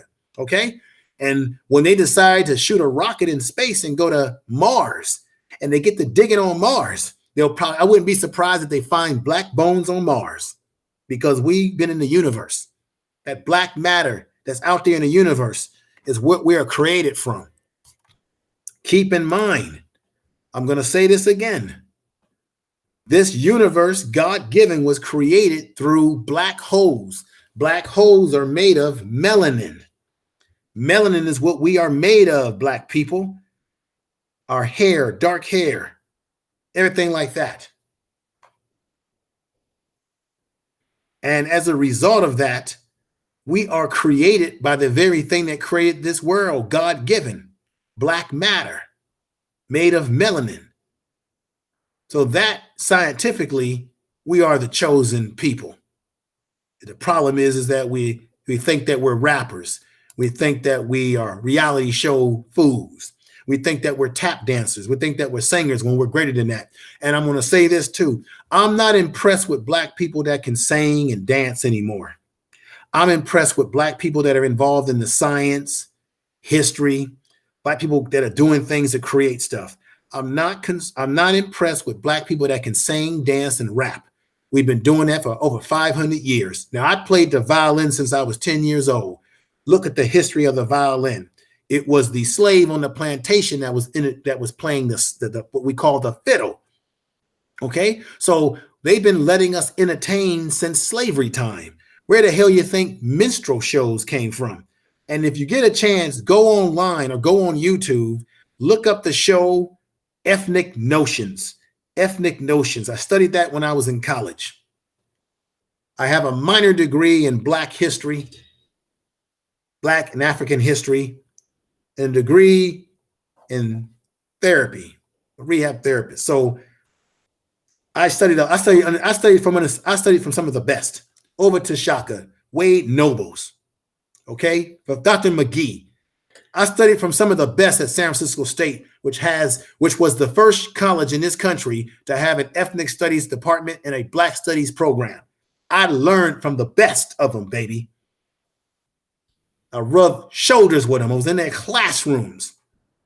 They held me to a high standard. And that's why I can get on these airwaves or whatever waves and speak the way I do, because I learned from the best. I was taught from the best. Yeah, I played the violin since I was 10 years old, a true royal family. And my mom played, and I got an uncle that plays 13 instruments, self-taught by ear. So music's in my blood. But like I said, they've always given us the avenue to entertain, to play music, and to dance. So I'm not always impressed by seeing Black kids or Black adults dancing and singing. It doesn't impress me anymore because that's what they always allowed us to do. So it's like, comes a dime a dozen, as far as I'm concerned. With that said, I'm about to end the program. Thank you. Hit the likes. Everybody that's new to the chat room, new to my channel, please subscribe. We're building something here. And I hope to be on other people's channels in their chat room, checking out what they're doing. Everybody in Facebook, I'll probably end up deleting the Facebook video after this is over. But everybody in the Facebook, thank you for being with me tonight. Danielle, thank you. Why can't we be both American entertainers and educators? Oh, okay, Danielle. I'm not saying we can't. We already are. We already got Black people that's entertainers. Come on now, we can name a bunch of them. Some of them that done lost their mind, like Kanye West. He didn't lost his mind. I'm not saying that. I'm saying simply saying to myself, or me personally, I'm not impressed with Black people that are entertainers anymore. I'm more impressed with people that's doing science, people that's teaching, people that's out in the community working with kids. I'm impressed by that kid that Michael Brown was his name, who got 20 scholarships, or he wrote to 20 schools and he got in. I'm more impressed with that. Knowledge, baby, is power. And you know that. We was in classes together, Danielle. So I'm more impressed with that. That's just my personal feelings about it. Let's see, Chris Basin. I love Chris Basin. Good to see you, brother. Good to see you, brother. Are you doing any radio, brother? You got an internet show? Chris, I got to bring you on my platform, brother. So I need your email. What I'm going to do, brother, I'll write you in the Facebook inbox. I need your email. If you got Google Hangout on your phone, I can put it in my Google Hangout contacts, and I can bring you in. I can invite you into a show because I need your perspective, what you've been going through, what your experiences are. You live in Chicago, brother. Am I right about the satellite, the Black sites where Black folks have been disappearing in Chicago? I think there was an article about that some years ago. And I don't believe that I don't believe that it's all Black folks killing each other. I think some of those corrupt police you got there in Chicago are also killing Black folks and making it look like it's gang related. Now we know there's problems, brother, but I don't think it's all just Black folks. Okay. I got to bring you on the show, brother. We got to get that silky, strong voice that you got, that radio voice you got on the program. And I'm going to make it happen. So, brother, I'm going to be inboxing you to get your email so I can put it on my Google Hangout. So if you got Google Hangout on your cell phone or your tablet or your computer, download it if you don't. So I can bring you on to a Google Hangout and you can talk to the people. And the people, come on, brother. We're going to do this. Say yes to it, brother. Say no, and I'm going to have to get my hands on your neck. Say yes to it, brother. And I'm going to make sure that Lions Den is on too. Because people, let me tell you my genesis. I used to follow a sister named, and I still follow her. There's a sister named Janice Graham who has a radio program on Blog Talk Radio. Her name is Janice Graham. She's from, I think she's a lawyer from Boston. She's a deep sister. She has a radio program. Then there's a sister named India, who has a radio program. I'm going to bring these folks on when I can get in contact with them. They're dynamic. I started listening to their radio programs and calling in as a caller. And then there's a guy named Lee Michaels, a brother named Lee Michaels, who's on Facebook. He has a radio show, and he's been producing some of the best of them. Then there's Andre Agashaw. These are the people that inspired me to do what I'm doing. Okay, I was following them. I was on their shows, calling in. These are Black people that were doing radio programming on the internet. I think Lee Michaels had a program called U.S. News Network online. So that's kind of how I broke into trying to have this voice, you know. So with that said, let me end, because I can go on and on and on, because I don't have work tomorrow. So I don't have to worry about waking up early in the morning like y'all. Oh, you said, please, peace to you, brother. MS and all the super chat. I don't have a super chat because I got to get 1,000 subscribers, and I'm getting close to 1,000 subscribers. So when that happens, I'll consider it. I didn't do this for money. I didn't do this to be begging y'all to support me or to give me money. But if it gets to the point where you guys want to donate to me, I will accept it. But I'm simply telling you right now, I didn't get into doing this because I wanted to ask people for money. I want to do it to have a voice. And that was my real reason for doing this. I feel I have a voice, and I wanted to speak my mind. That was one of the reasons why I did it. So, but any support I can get from folks, I would appreciate it if I get it, you know. And I don't care how many subscribers I have on YouTube. If I have 1,000, 2,000, 3,000, I don't care how big my subscribership gets. I'm never going to stop being humble. I'm never going to stop acknowledging people in the chat room. I'm never going to stop writing comments when people comment on my YouTube page, whether they agree with me or not. You know, I'm never going to stop doing that, because I noticed that some of the big YouTubers, they get so big that they don't even acknowledge the people in their chat room. It's as if they just take it for granted, and I'm not going to do that. Never. Okay, my mother taught me better than that. Everybody out there, thank you. Let me see, Danielle, why can't we, Chris Bazin? Okay, I got to go. Let me end this right now. Thank you, everybody. This has been great. Fantastic. Let me thank everybody I want to thank everybody. It's been fantastic. Thank you for your support. I love you all. True Royal family, all of you out there. Peace. Information Man is